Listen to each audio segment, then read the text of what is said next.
Chapter 1353. Telling everyone in front of everyone that Yunjian was already his woman. It was legal. Ce felt great about it. If Adam or Shuang were here, they would probably mock him again, so you're this kind of young master.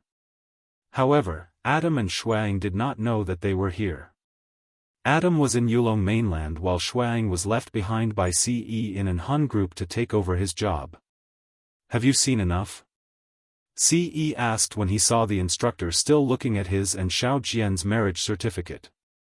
The instructor was stunned by Ce's words before he tossed the book back to Ce. Country R's marriage certificate was not called a marriage certificate but a marriage certificate. There were many types of marriage certificates in Country R but they were mostly the same. It was unlike Country Z's marriage certificate which was a small red book. In Country R, the woman could get married as long as she was 16 years old.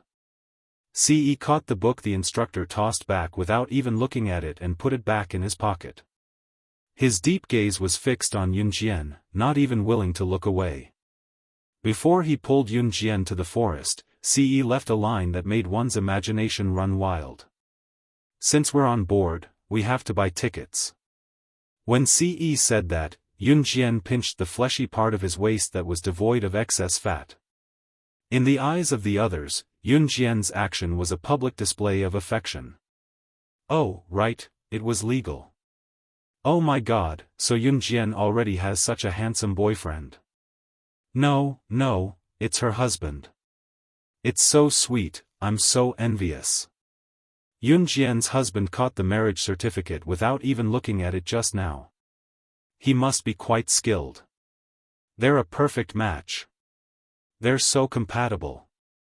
This was already enviable enough, but when Lin Wan exclaimed about it, the people around them could not help it even if they did not want to listen. Especially those girls, one or two of them were so envious that they were about to go crazy.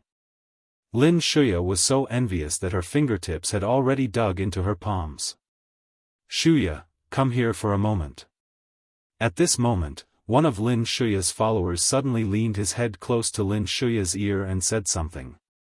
Lin Shuya's little follower was also a student in Yunjian's class. His name was Xiang Qishi.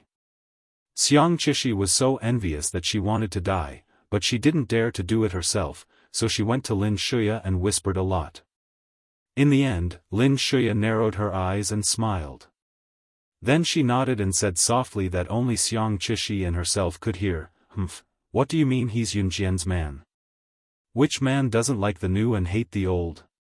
In the small forest, Ce hugged Yunjian for a long time before releasing her. Then he said, I'm going back to an Han organization soon. This time, I won't be able to leave for a long time. If you miss me, come and find me. It wasn't a plea, but a determined tone. Who would miss you? Yunjian gave Ce a little push. Just as she was about to turn and leave, Ce grabbed her wrist and pressed her against the tree to kiss her. Xiao Jian, where's the ring? After the kiss, he realized that Yunjian was not wearing the ring he brought back from Yulong mainland. Accessories were not allowed during military training, so Yunjian had kept it. It's in my bag, Yunjian answered with a press of lips. Ce grunted before his lips curled into a smirk. If you don't wear it next time, I'll eat you. Chapter 1354. Ce stole a few more mouthfuls of tofu when Yunjian was not paying attention. In the end, even when Yunjian reached out to slap his hand to stop him, it was useless. If they were not in the forest but on a huge bed, Ce would probably not have been able to hold himself back. They had already gotten the marriage certificate, but the title was not confirmed yet. Just thinking about it made him feel indignant. Yunjian and the rest have been gone for so long. I heard from the instructor that the forest here is not particularly safe. When we first came here, there was even a wild boar attack. Do you think they're in danger? Lin Wan sat on the grass and chatted with Muing for a long time. In fact, it was Lin Wan talking to herself. Muing was in charge of listening and occasionally replied to Lin Wan. Lin Wan suddenly thought of the danger as she spoke. She quickly sat up straight and turned to Mu Ying. Thinking about it, there were quite a lot of wild beasts in the forest. No one could guarantee that there would not be a ferocious beast running out of the forest. Aya, will something happen to them? Mu Ying, shall we get the instructor to look for them? Lin Wan stood up from the ground in fright. Mu Ying tugged Lin Wan's clothes and pulled Lin Wan back to the ground. She said calmly, "Don't worry. If this lousy forest can stump her, the sky will fall." Lin Wan heard Mu Ying's words and heaved a sigh of relief. "Is that so? Then I'm not worried. Pfft, unless the sky falls, nothing will stump her. Even if Yun Jian is Team Monarch/God, she can't be omnipotent, right? She's not a god. There are some things that are better not said so easily." Lin Shuya was sitting not far away. After hearing Mu Ying's words, she sneered. Lin Shuya still did not like Yun Jian after knowing that she was Team Monarch/God. However, he didn't dare to say it as openly as before. Lin Shuya's words didn't get any response from Mu Ying and Lin Wan. After sitting there for a while, Lin Wan suddenly saw two figures coming out of the woods. The moment she saw Yun Jian, Lin Wan heaved a sigh of relief. Then she tugged at the corner of Mu Ying's clothes. "Look, Yun Jian is back safely." "Okay." Mu Ying nodded. Just as he looked up, he saw two silhouettes walking toward Yun Jian. Yun Jian had just walked out of the forest with Ce when she sensed a girl pouncing on her. Needless to say, this girl was Lin Shuya's little follower, Xiang Qishi.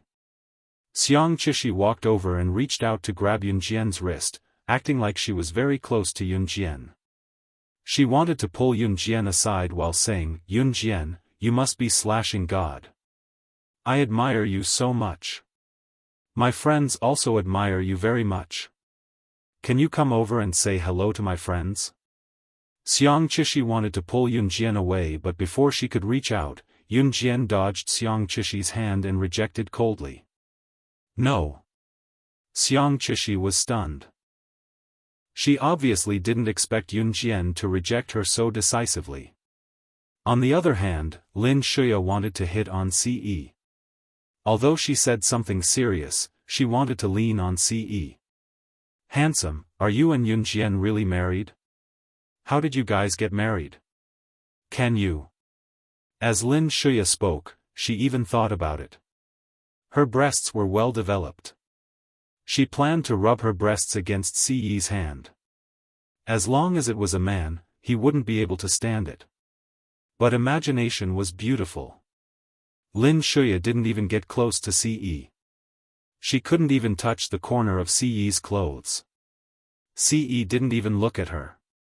He kicked Lin Shuya coolly and frowned slightly. He spat out a word of disgust between his thin lips. "Get lost." This was nothing. What scared Lin Shuya even more was that Ce actually took out a silver pistol from his waist and pointed it at her. "Stay away from me. Otherwise, this will be your end." After Ce finished speaking, everyone was shocked that he actually took out a pistol. At the same time, he suddenly fired a shot at a spot on the lawn not far from Lin Shuya's side. A frog that was passing by was killed by this shot, and blood splattered everywhere. The blood splattered directly onto Lin Shuya's face and body, causing Lin Shuya to tremble on the spot and scream incessantly due to this unforeseen event. Chapter 1355. Lin Shuya was suddenly kicked by Ce and splashed by the frog's blood. She was so scared that she started twitching. If Lin Shuya was envious of Yun Jian and Ce being together, then she and all the girls present were terrified of Ce. He even used a gun. Lin Shuya only wanted to play a little trick, but not only did he send her flying with a kick, he even wanted to kill her. This man was very handsome, but how could he be so cold? At this moment, the instructor who was patrolling saw it and rushed over to stop Ce, afraid that Ce would really kill someone in front of everyone. "Comrade, don't you know that it's illegal to carry a gun?" Hurry up and hand it over. Although the instructor didn't know who CE was, he could only do things according to common sense. As for Lin Shuya and Xiang Qishi, they were so scared that they hugged each other. Not to mention the two of them, the surrounding boys were all trembling in fear. CE's eyes moved. At this moment, he hugged Yun Jian and didn't even look at the instructor. He reached into his trouser pocket and took out a leather certificate other than the marriage certificate and threw it to the instructor. Although it was night time, the surrounding students could clearly see the three big words written on the leather cover of the certificate: gun license. Yun Jian raised her eyebrows slightly. He actually managed to get a gun license from Z country?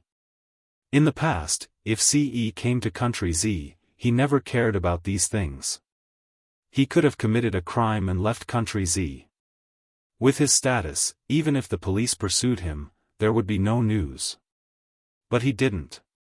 In country Z, CE didn't kill anyone for her. Now, he even deliberately got a gun certificate. After all, Yun Jian still had to live in country Z, Qin Yiru, Yun Yi, and the others were all in country Z. If something really happened, they couldn't live there anymore. One could imagine how much CE had changed for her. He was the leader of the Inhun organization, but he endured to this extent for her. If they weren't in country Z, Lin Shuya would definitely end up like that frog. The moment the instructor received the gun certificate, his eyes were wide open. The instructor's hands trembled. He looked up at CE and flipped through the gun certificate in his hand. "This is really a gun license, you." The instructor's words made all the students around him feel shocked and terrified. Although the surrounding people had seen the three big words, gun license, just now, when they received the instructor's verification, the oral shock was still not small. In other words, it was legal for CE to carry a gun? Lin Shuya and Xiang Qishi dared not move, looking like they were really afraid that CE would shoot them. In front of everyone's eyes, in front of everyone, he hugged Yun Jian in front of everyone's eyes. At the same time, in a low voice, his voice in front of everyone, "I'm leaving. If anyone bullies you, just kill them. If anything happens, I'll take care of it for you."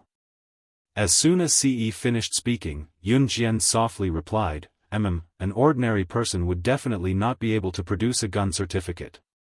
In this case, CE was definitely not an ordinary person. At this moment, even the instructor was a little stunned. Until CE took the gun certificate from the instructor and left, everyone present was still in a state of shock. Yun Jian, you're wearing a ring on your finger? It's so beautiful." At this moment, Lin Wan suddenly ran in front of Yun Jian and lifted Yun Jian's ring finger to take a look. Then, she shouted with joy.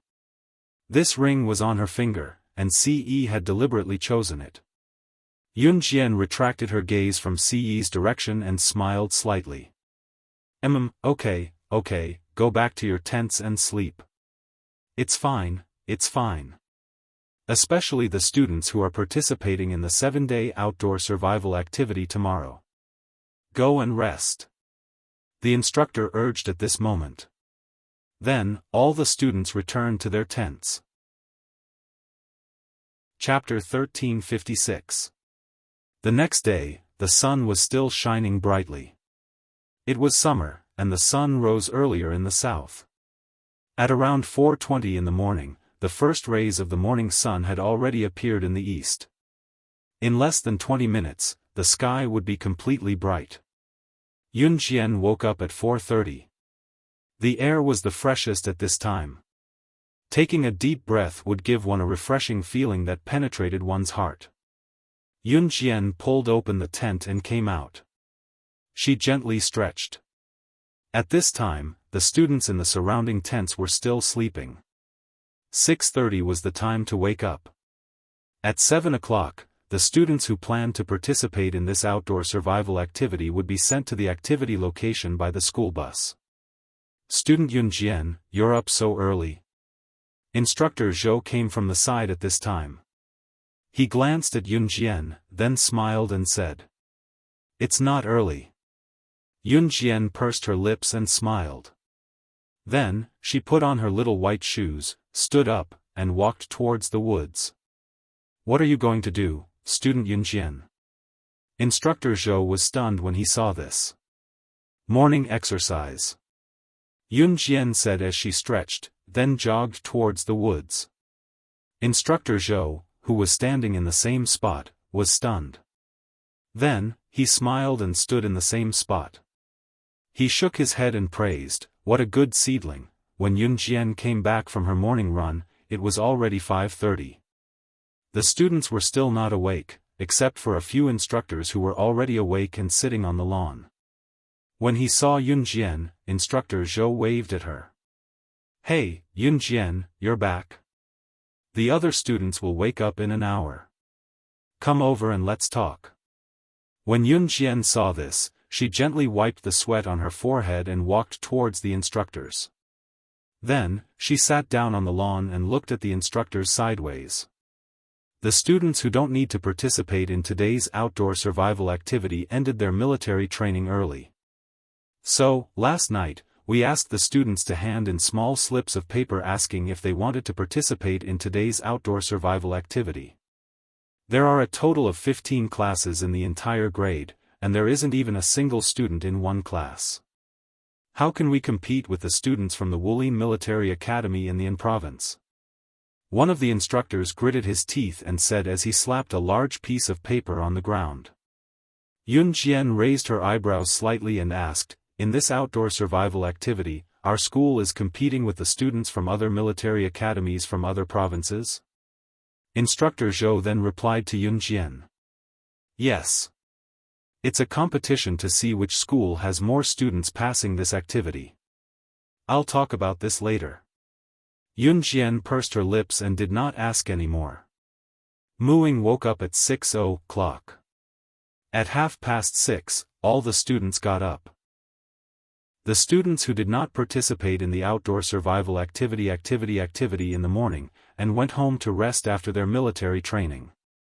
As for the students who continued to participate in the outdoor survival activity, only of the year of the Wulin, the year of the Wold of the Wolf **************, in other words, 30 of the students in the wilderness survival of the year. After sending the 30 students to the beach near Min City, Instructor Zhou mentioned that the students from Min City Military Academy would be competing with the students from Wulin Military Academy from Sesame City in the An province. The location of the competition was set to be an uninhabited island. The uninhabited island covered a large area, and there were some dangerous animals on it. Before entering the uninhabited island, Instructor Zhou would give each student a panic button. Once the button was pressed, the military personnel would know that the student had given up on the competition. Then, they would immediately send a helicopter to take the student away. The competition could be stopped midway. After Yun Jian and the others got out of the car, they met up with the freshmen from Wulin Military Academy before they went to the uninhabited island. When they saw that Yun Jian and the others from Min City Military Academy were thin and weak, some of the students from Wulin Military Academy began to put on airs. Chapter 1357. Many of the playful boys from Min City Military School gave up and didn't participate in this outdoor survival event. Instead, a group of girls held up the sky. Lin Shuya, Xiang Chishi, and Wen Peeling all came. Yun Jian and Muing didn't need to be mentioned.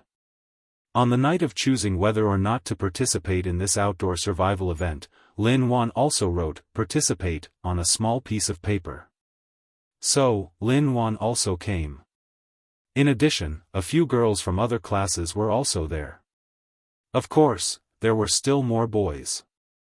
Leng Hanja and Han Ming also participated. As for the boys from other classes, there were people who signed up one after another. Girls didn't make up the majority. After all, there were only a few girls in the military school. But compared to Wulin Military School, Wulin Military School was full of strong boys. Every one of them looked very strong. As for the girls, only one or two came from Wulin Military School. Hearing the words of the boy from Wulin Military School, all the students from Min City Military School were furious. "Just you wait, we'll win for sure." One of the boys from Yunjian's school shouted back at the guy just now, indignant.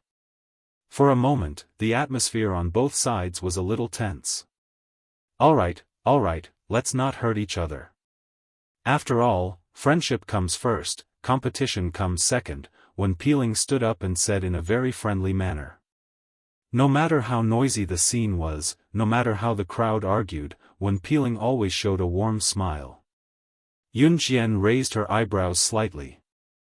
Then, under the guidance of the instructors from Wuxia Military School and Instructor Zhou, everyone boarded the cruise ship to the uninhabited island. Yunjian sat on the large cruise ship and closed her eyes to rest. After a while, suddenly, loud quarreling sounds came from the side. The noise was so loud that Yunjian opened her eyes. Immediately, she heard unpleasant shouting. It was two girls arguing. "You stepped on my foot just now. What's wrong?" He, I'm just curious. Why don't you girls from Wuxia Military School even know how to apologize? Do you want me to teach you? Bastard. This voice came from Lin Shuya. Yunjian could tell right away. Let me tell you, if it weren't for military training, I would have asked someone to beat you to death right away. Believe it or not. The voice came from one of the girls from Wuxia Military Academy. Wei, stop arguing. Let's not argue with the students from Min City's Military Academy. Another girl from Wuxia Military Academy quickly pulled the girl who was arguing with Lin Shuya away. The girl who quarreled with Lin Shuya was called Su Wei. Su Wei was forcefully dragged away by her friend, so she didn't continue quarreling with Lin Shuya. But before she left, Su Wei shouted at Lin Shuya, "Just you wait. If I don't kill you, my name isn't Su Wei." Su Wei's words made Wen Peeling's eyelids move. She hurried over and pulled Lin Shuya away. "Who is this?"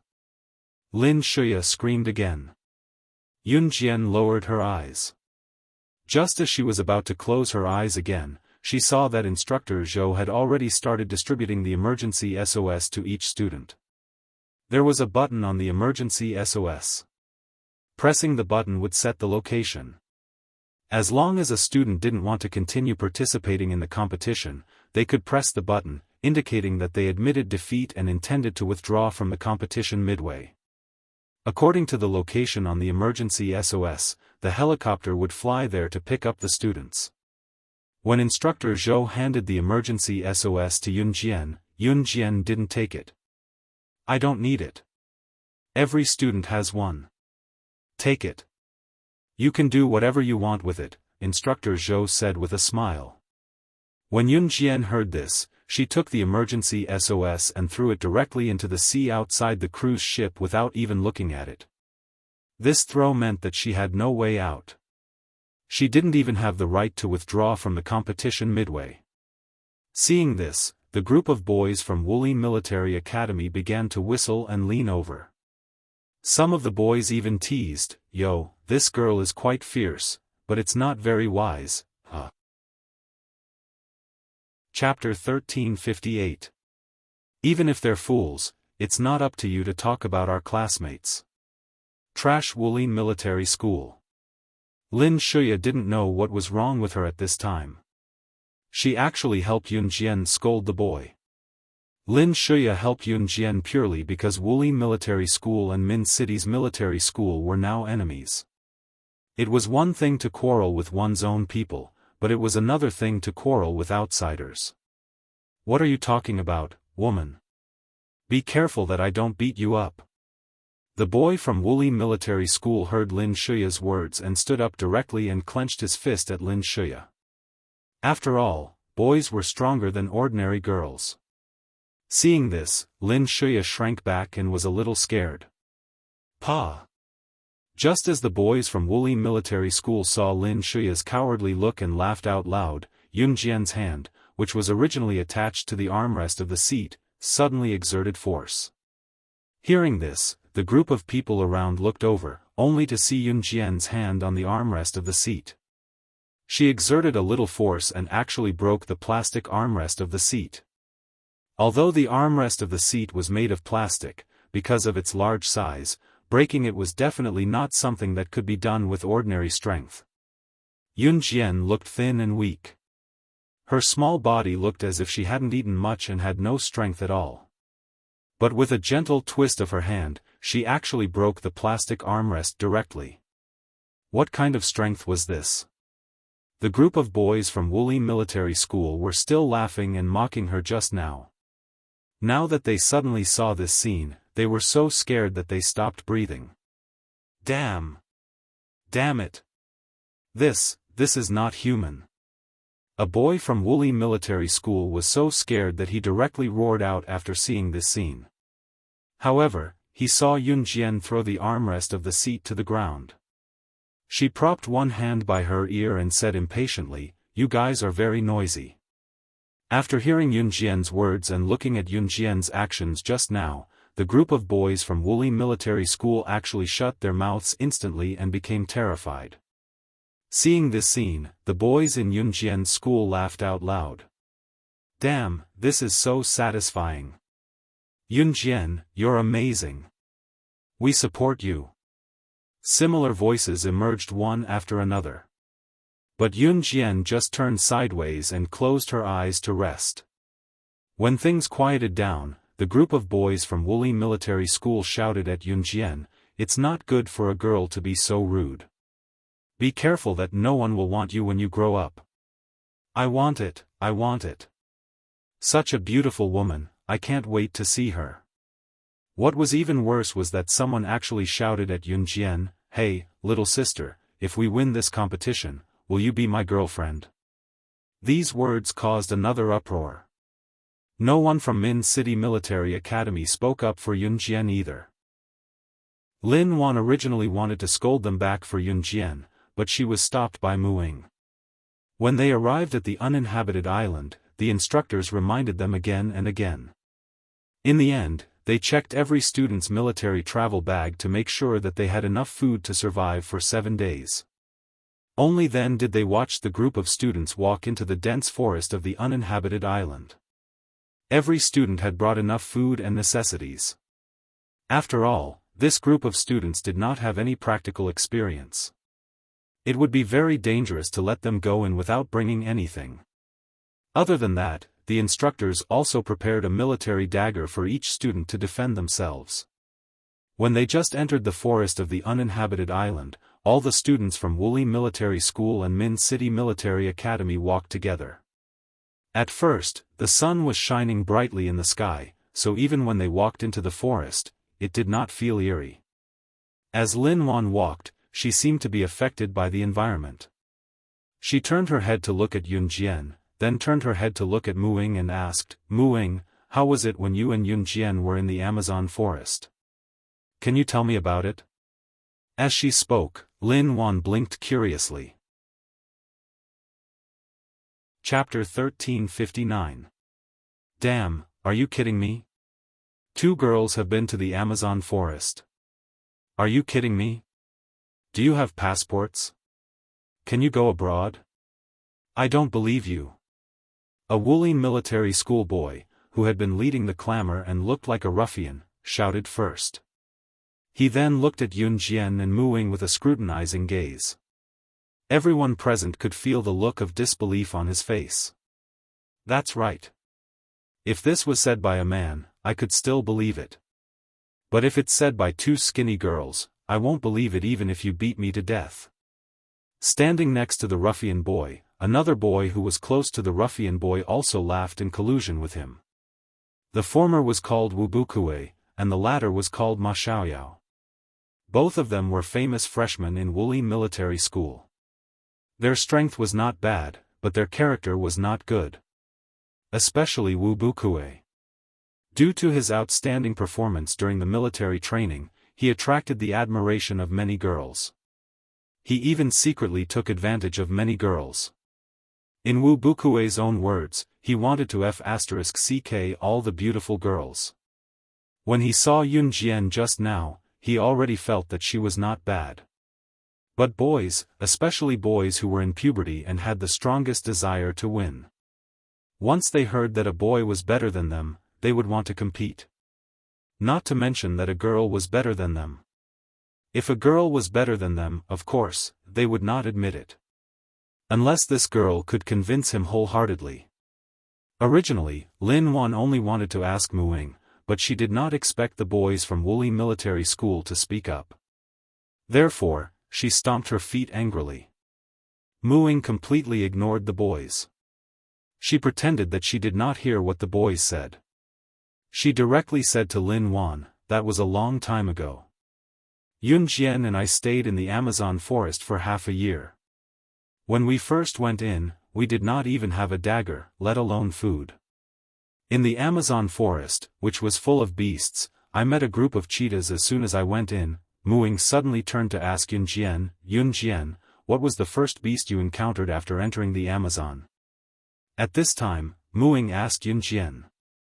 She felt a sense of nostalgia when she recalled the dangerous past. It was a feeling of fear and nostalgia. Cobras, about 100 of them. Yun Jian pursed her red lips. She looked at the ground and replied to Muing. "Ha ha ha, cheetahs and cobras. What a joke." As soon as Muing and Yun Jian finished talking, the boys from Wuxia Military Academy, led by Wu Bukue and Ma Xiaoyao, began to laugh again. Just as the group of people took 2 more steps forward, Yun Jian suddenly raised her head and shouted, "Stop right there."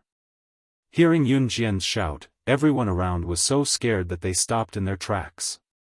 Yun Jian's voice was loud and clear, startling Wu Bukue before he came to his senses. F***ck, little beauty, are you crazy? Wu Bukue shouted. "If we go any further, it will be a swamp. If we fall into a swamp, no one will survive," Yun Jian said coldly. "Ha ha ha. A swamp? Isn't the road ahead very normal? Are you kidding? Or are you trying to find a sense of presence? Is this all your Min City Military Academy is capable of?" This time, the girl named Su Wei who quarreled with Lin Shuya just now mocked Yun Jian. Obviously, Su Wei was very unhappy that Yun Jian attracted all the boys from Wuxia Military Academy. "If you want to go, go ahead." Yun Jian did not even look at Su Wei. She squatted down slightly, picked up a large stone from the ground, and smashed the large stone on the ground in front of her. The flat ground that looked like a normal road suddenly sank, and then the large stone was quickly swallowed into the ground. Su Wei, who just wanted to find more words to mock Yun Jian, was shocked. The other students also hurriedly stopped, and each of them was so scared that their faces instantly turned pale. This place that looked completely normal was actually a swamp. Yun Jian was really right. And if it was not for Yun Jian, then all of them present would. Chapter 1360. Su Wei and Wu Bukue's faces immediately darkened. Especially Su Wei. Su Wei was the one who questioned Yun Jian the loudest just now. Especially when Yun Jian said to her, "If you want to leave, do as you please." Su Wei had already lifted her foot and was about to walk forward. She was still thinking that the ground looked flat. How could it be a swamp? Who was Yun Jian trying to fool? However, before Su Wei could lift her foot to walk forward, Yun Jian threw a huge stone forward. Then, the seemingly ordinary ground swallowed the huge stone. It was a swamp. This was a swamp. Yun Jian was absolutely right. If Yun Jian had been a step slower to throw the rock into the swamp, she would have stepped on it and she would be dead meat. The faces of the people around changed drastically. A student from Wuxia Military School even shouted, "How could this be? Didn't the instructor say that it wouldn't be dangerous? How could there be a swamp here? This is impossible. Everything is possible. This forest is not as simple as it looks. If you can't stand it, leave as soon as possible." Yun Jian glanced coldly at the student from Wuxia Military School who was yelling. This glance made the student tremble all over. Then, he shouted, "I don't want to continue. This is playing with our lives." After shouting, he pressed the button. He chose to withdraw from the competition. It was too dangerous here. He could lose his life at any time. In less than 10 minutes, a military helicopter flew here and took the student away. Several boys from Wuxia Military School also automatically withdrew from the competition. No one from Yunjian School chose to withdraw. After the people who chose to leave left, Yunjian turned to the crowd and said, "For those who don't like me or don't trust me, let's part ways here. I have no obligation to take you with me. Good luck." After that, Yunjian waved to Muing and Lin Wan. Su Wei didn't dare to say anything else, but Yunjian was obviously talking about them. Although the students from Wuxia Military Academy all wanted to go with Yunjian, none of them could bring themselves to do it. So, Wu Bukue led them to the left. The students from Min City Military Academy stood rooted to the ground. "I want to be with Ying." This was Leng Hanja's wish.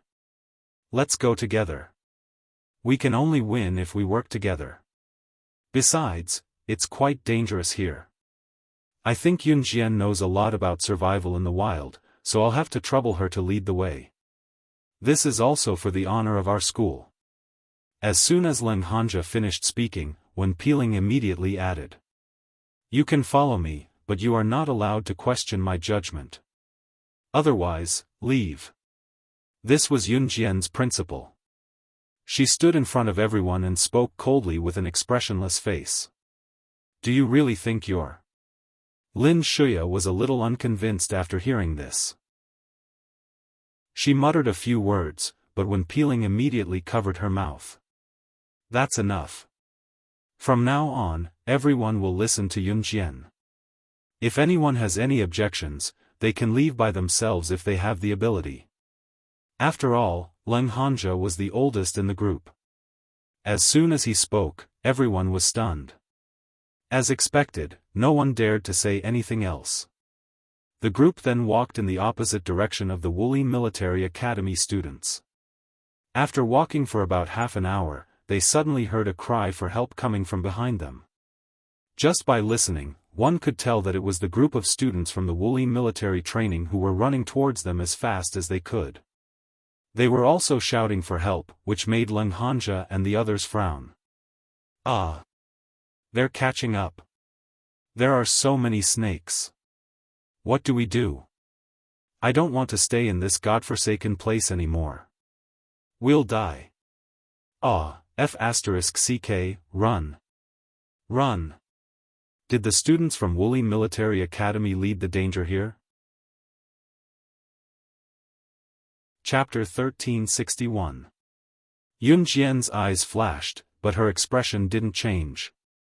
In comparison, Yunjian's classmates all tensed up when they heard the Wuxia Military Academy students' screams from afar. "What? What's going on? What's going on?" Han Ming's expression changed. He quickly turned to look at Leng Hanja and spat out this sentence in fear. "It's... Judging from the sound, they're being chased by snakes. Everyone, run." Leng Hanja's expression was also very bad, but compared to the people around him, his reaction was the calmest. "Snakes? Snakes? I'm afraid of snakes the most. Ah!" Lin Shuya was so scared that she almost fell to the ground. Her face instantly turned pale and she wanted to be the first to run. "It's a snake swarm. We can't run." Yunjian squatted on the ground gently. She placed her hand on the ground and felt the movement from afar. "Yunjian, are you trying to get us killed? You already said that it's a snake swarm, and you still won't let us run." Lin Shuya couldn't suppress her fear anymore. She was the first to run as if she had gone crazy. However, she heard Leng Hanja say, "Listen to Yunjian. If anyone dares to run now, then don't stay with us for the next 7 days." Leng Hanja's words made Lin Shuya even more afraid. She didn't dare to run anymore. "Since it's a snake swarm, then let's go up the tree." Xiang Qishi, who was with Lin Shuya, suddenly said. Hearing the footsteps of the Wuxia Military Academy students getting closer and closer, the people around them were so scared that they were trembling all over. Thus, after hearing Xiang Qishi's words, the people around them immediately found their target tree. Even Lin Shuya, who usually didn't climb trees for the sake of her image, ran up the tree like a wisp of smoke. At this time, Yun Jian had already raised her hand from the ground and stood up straight. Snakes can climb trees too, Yun Jian said. This made the students who had already climbed up the tree suddenly think of this point. Right, snakes can climb trees too. What should they do? Were they really going to die here? No.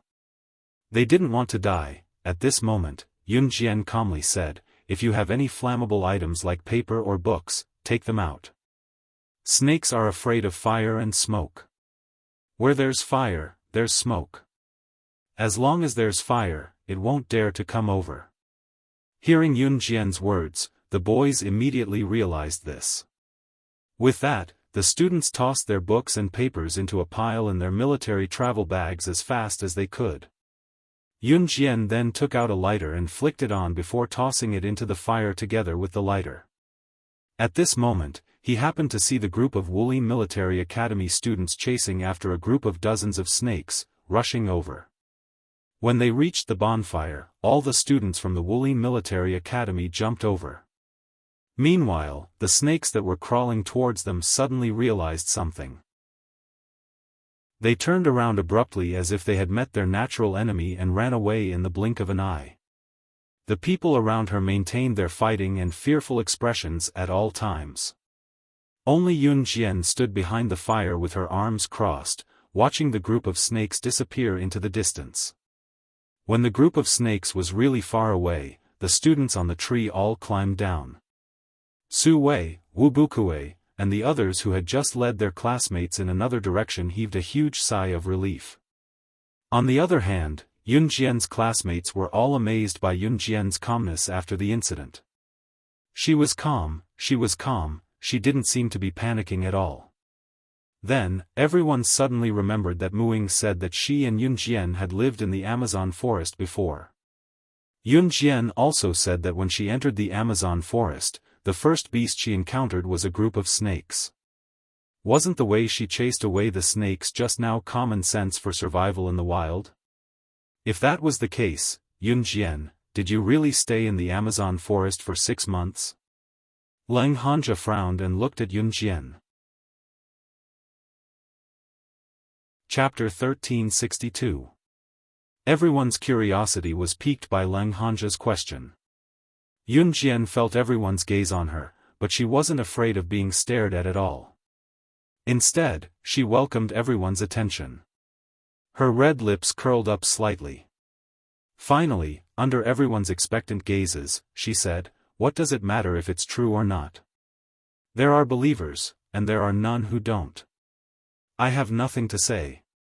With that, Yun Jian turned around and called out to Muing and Lin Wan. Then, she led the way. "Hey, Yun Jian, wait for us." Seeing that Yun Jian and the other two were about to leave, the people around them scrambled to catch up. Even the students from Wuxia Military Academy chased after them out of fear. Who would care about their pride now? Was their pride more important than their lives? Following Yun Jian could at least guarantee their own lives. Wu Bukue, Su Wei, Ma Xiaoyao, and the other students from Wuxia Military Academy all followed Yun Jian's footsteps. Wherever Yun Jian went, the students followed. Yun Jian didn't intend to shake them off on purpose. From morning to afternoon, and then to evening. The evening on the uninhabited island was chilly. There was no one around, and the roars of wild beasts could be heard from time to time. A group of students sat together in a circle, looking a little scared. "The firewood is here. It's all here." Hearing Yun Jian's words, Leng Hanja organized a few boys to carry the firewood. It was now piled up in a pile. Yun Jian glanced at it, then said to Leng Hanja, "Use it sparingly. The fire will burn until the sun rises in the morning. Also, arrange for 2 people to keep watch at night. After saying that, she glanced at the students who were setting up the tents around her. She walked to the side of a big tree, stepped on the ground, and leaped lightly. She had already used her fastest speed to leap up the tree, and then lay down on a thick branch. Yunjian, what are you doing? When Peeling saw this scene, she opened her mouth and asked Yunjian in surprise. At the same time, there was a trace of surprise in her eyes. Sleep, Yunjian said and closed her eyes. Sleeping in a tree? Damn, does she think she's filming a martial arts movie? Lin Shuya couldn't help but ridicule her flamboyant personality. Just as Lin Shuya said this, she was pulled by Wen Peeling. Shuya, don't be like this. Yunjian saved us twice. She is our benefactor. Wen Peeling comforted Lin Shuya's shoulder. Lin Shuya replied indignantly, Senior Lingling, you're just so kind. Yunjian didn't listen to a single word of what was being said. She closed her eyes and rested.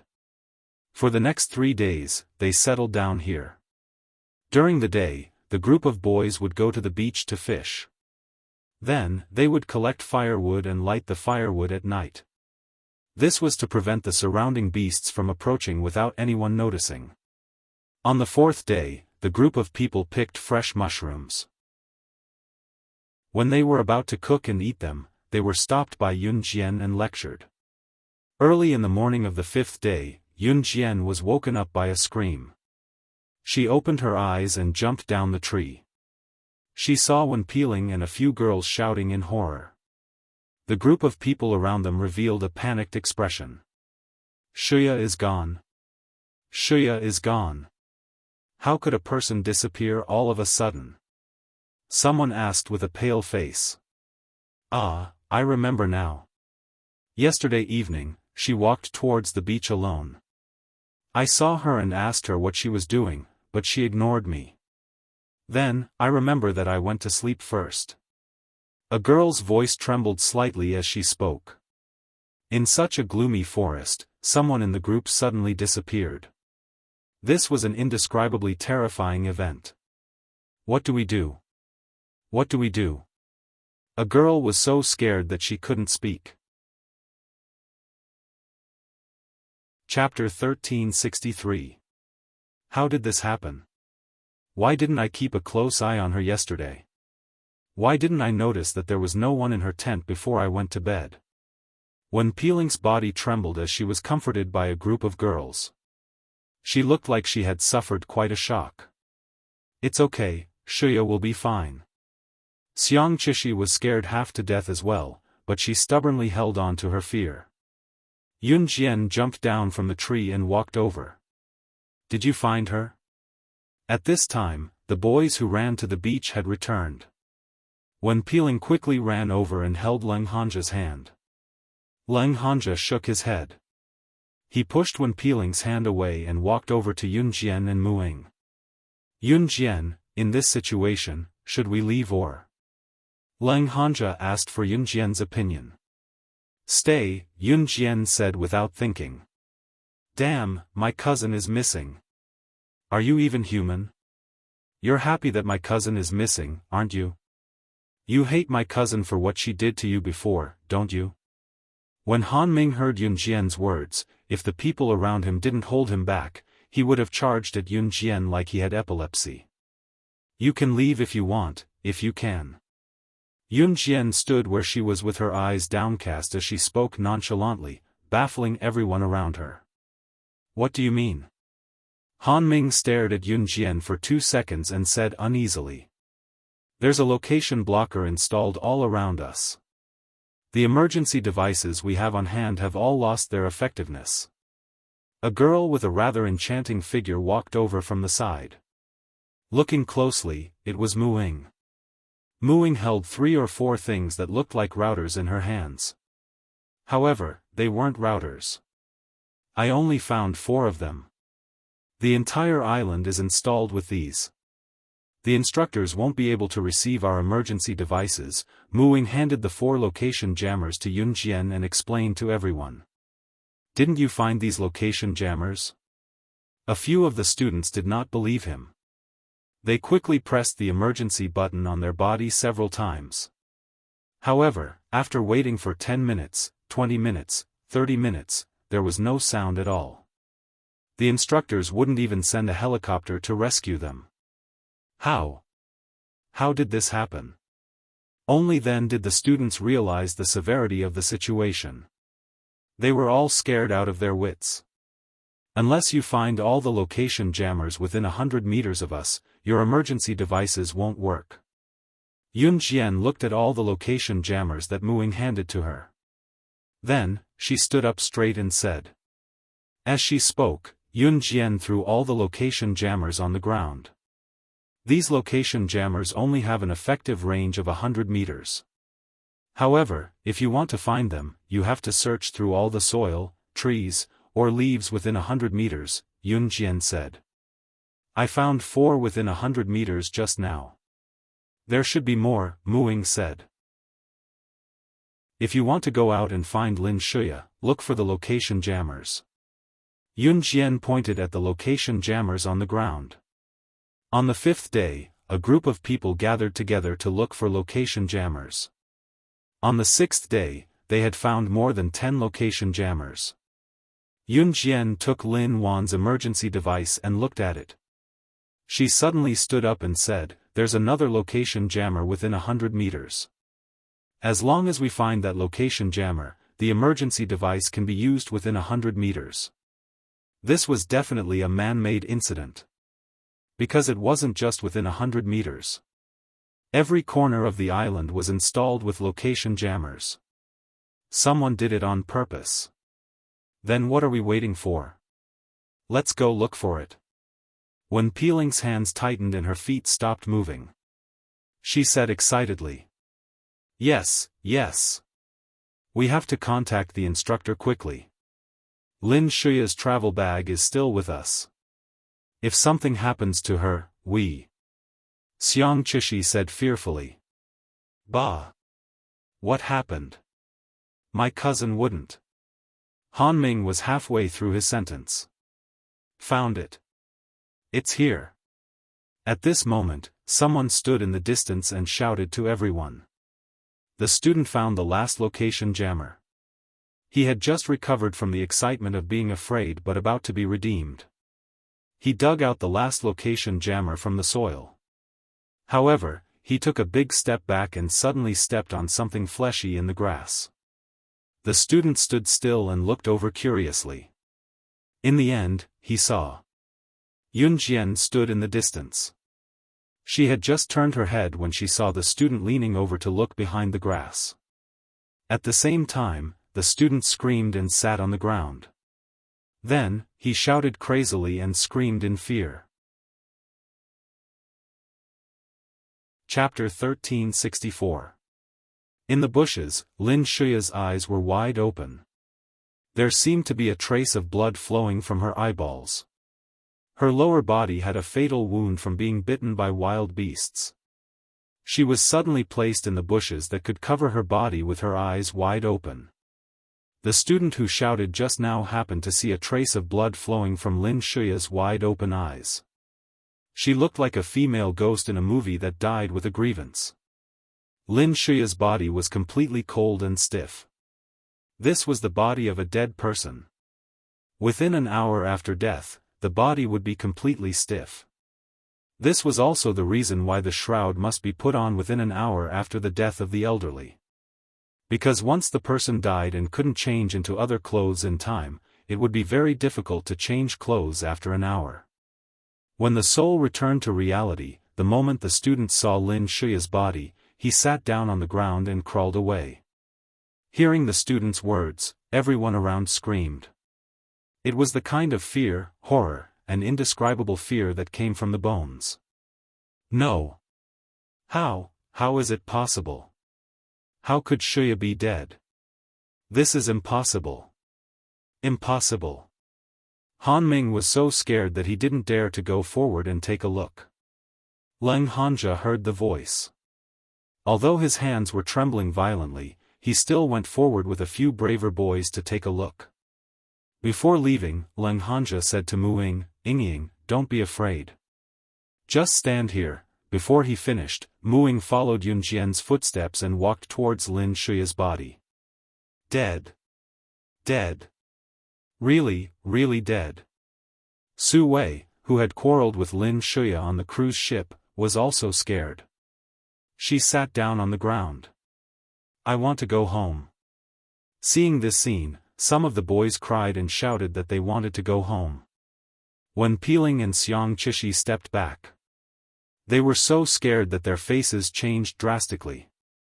For a moment, the surrounding people cried and shouted that they wanted to go home. They were so scared that their faces turned pale. In contrast, Yun Jian and Muing went up and turned the body out of the bushes. Then, they looked up and down a few times. Yun Jian looked at the body a few times and then stood up straight. "Yun Jian, did you find anything?" Leng Hanja strode forward. He couldn't help but look at Lin Shuya's body that looked like it was bitten by a beast. He asked Yun Jian. "No." Yun Jian's eyes flashed. She shook her head calmly and said, "It's here, the helicopter is here." At this time, the students saw the helicopter landing. At the same time, they saw the instructor's face. As soon as Instructor Zhou got off the plane, he saw the body over there. He instantly frowned and asked uneasily, "What's going on?" Some of the students immediately cried of Instructor Zhou. After Instructor Zhou learned about the situation, his brows furrowed even tighter. Something happened to a student during military training. This was a very thing, but it had already. "Instructor, we want to go home." All the students were clamoring to leave. In the end, no one was willing to stay. Except for Yun Jian. "I'm not leaving. The competition isn't over yet." Yun Jian spoke faintly, her expression nonchalant. No one could tell what she was thinking at the moment. No matter the result of the competition, Lin Shuya's death was confirmed to be caused by a beast. In addition, they encountered the swamp and the snakes later. No one wanted to stay here. Who knew what would happen if they stayed here? "Yun Jian, are you sure you don't want to leave?" Instructor Zhou was surprised. "Yes." Yun Jian nodded. "It's you? It's you. You must be the one who killed my cousin. You planned it, didn't you? If it wasn't you, how did you know about the location blocker? How did you know about the situation here? You must be the one who killed my cousin. You must be holding a grudge because of what my cousin did to you before." Han Ming pointed at Yun Jian and shouted crazily in front of the instructor. "Then why didn't you say that your cousin also had a dispute with the girl from Wuxia Military School? If that's the case, the girl from Wuxia Military School is more suspicious." Lin Wan helped Yun Jian to reply. "I didn't." Su Wei cried back. "I won't leave until the competition is over." Yun Jian's calm voice sounded again. It was as if the death of a person who was chattering by her side yesterday had no effect on her at all. It was as if death was normal to her. While the people around were afraid, they also became suspicious of Yun Jian. They were more surprised that she wasn't afraid at all. Chapter 1365.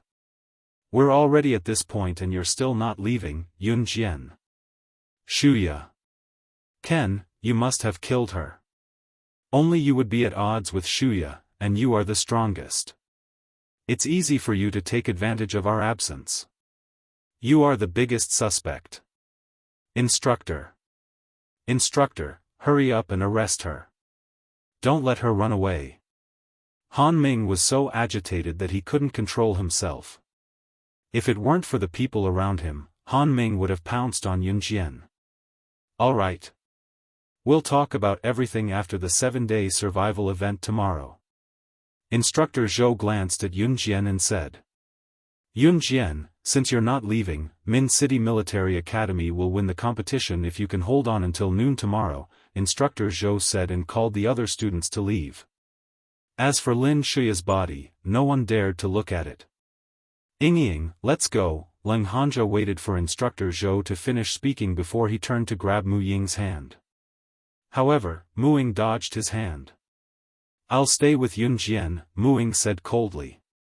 At this time, everyone was in a state of panic and fear. Everyone was rushing to leave, so no one noticed them. I want to stay with Yun Jian too. If Yun Jian doesn't leave, I won't leave either. Lin Wan was so scared that her face was frozen. However, she still pinched the corner of her clothes and refused to leave. She sincerely treated Yun Jian as a friend. Yun Jian was still on this island. Even if Lin Shuya died on this island, and even if she didn't know who killed her, since Yun Jian dared to stay, she trusted her. Ying, no matter where you are, I'll stay with you. Leng Hanja made up his mind and refused to leave. When Peeling, who was not far away, originally wanted to leave with the rest, but when she heard Leng Hanja's decision, she also chose to stay. Mad, mad, mad, mad. The students from Min City Military Academy are crazy. This place will kill people. There are still people who chose to stay and die. The Wuxia Military Academy students were so scared that they stuttered. After saying that, they ran to the seats of the helicopter one by one, wanting to be the first to leave. After sending off all the students who had withdrawn from the competition, Instructor Zhou took a deep look at Yun Jian, then said to her and the few people who had stayed behind, "Tomorrow at 12 o'clock, I'll send a helicopter here to pick you up. Also, all the students will stay in a hotel near this island and wait for you. Then, I'll announce the results of this outdoor survival event." Okay. Yun Jian nodded. Those who stayed behind were Yun Jian, Mu Ying, Lin Wan, Wen Peeling, Leng Hanja, and Leng Hanja's brothers. Leng Hanja's friends were all seniors in the second and third years of high school. When they heard that Leng Hanja wanted to stay, they didn't want to leave. Although Han Ming was somewhat familiar with Leng Hanja, he was also scared that something like this had happened. He was the first to run into the helicopter and escape. On the sixth night, as usual, they piled up firewood for the night. However, because of the previous incident, the sixth night was guarded in groups of 3. The night passed uneventfully. The next day, when it was close to 10 o'clock in the afternoon, Yun Jian, who was resting on a thick tree trunk, suddenly jumped down from the tree. Yun Jian, where are you going? The instructor will send a helicopter to pick us up at 12 o'clock. Lin Wan saw that and quickly stood up to ask. She was afraid that Yun Jian would get lost and suddenly become a corpse like Lin Shuya. I'm going to a fun place. Yun Jian curled her lips and didn't say much. However, after hearing her words, everyone's eyelids twitched and they all followed her. No one saw the smile on Yun Jian's face. Chapter 1366. After the students left, the uninhabited island fell into silence once again. Although they had spent the night here after the incident, they still had to be extra vigilant in the last 2 hours. At this time, Yun Jian was unwilling to stay put. Although everyone was surprised, none of them made a sound. After the previous 2 performances, Yun Jian was undoubtedly the strongest among them. At the same time, no one knew what she was going to do. They didn't ask and just followed her. After walking for about half an hour, Yun Jian led everyone around the forest and came to the side of a small hill. There was a cave at the bottom of the hill. There seemed to be people walking in front of the cave. Yun Jian and the others were covered by the dense bushes and were quite far away, so the people walking in front of the cave didn't notice them. There are people here. Lin Wan covered her mouth and whispered so softly that no one could hear her if they didn't listen carefully. Don't make a sound if you see anything later. Yun Jian whispered to everyone. Her voice was very soft. However, the people around him still nodded very cooperatively. With that, Yun Jian led the group to move softly against the thick bushes and trees. The closer they got, the more they realized that the people standing in front of the cave were soldiers in military uniforms. One of them was the senior instructor who led the team a few days ago. Because they were in the field training camp, everyone liked to sit together at night and joke and talk, so everyone remembered the faces of every instructor. At this time, everyone covered their mouths. Only Yun Jian smiled. She wasn't surprised at all. Just as Leng Hanja, Lin Wan, Wen Peeling, Leng Hanja, and their friends covered their mouths and didn't make a sound, Yun Jian suddenly waved at Muing. Then, the two of them leaped out of the bushes in tacit understanding. With a flip, they walked toward the men in military uniforms standing at the entrance of the cave. The men in military uniforms were shocked when they saw Yun Jian and Muing. However, they were all agile soldiers. Leng Hanja, Lin Wan, Wen Peeling, and Leng Hanja's friends who were a distance away saw Yun Jian and Muing dashing over and knocking out the men in military uniforms, one of whom was even their instructor, in a matter of seconds. Leng Hanja, Lin Wan, and the others gasped at this scene. They couldn't help but be shocked. Even the senior instructor was no match for Yun Jian and Muing. Just as they were shocked, Yun Jian and Muing rushed into the cave. Soon, it was noon. Instructor Zhou brought all the students back to the uninhabited island. Because someone had died on the uninhabited island, and it was their companion who had died, all the students were panicking. Instructor Zhou, you must catch Yun Jian. She must be the one who killed my cousin. Han Mingjing said fiercely. Instructor Zhou narrowed his eyes and looked at the forest. Over there. Someone came out. Someone couldn't help but shout. Is it Yun Jian and the others? They're still alive. Someone shouted again. But when everyone saw Yun Jian walking in front, Leng Hanja's friends were supporting a girl who had fainted, but they could still recognize who she was. Everyone was in an uproar. That's Lin Shuya. No. How is that possible? Isn't Lin Shuya dead? Instructor Zhou saw Yun Jian walking over. At the same time, when he saw Yun Jian calling the boys behind her to support Lin Shuya, his eyelids twitched. He couldn't help but be shocked.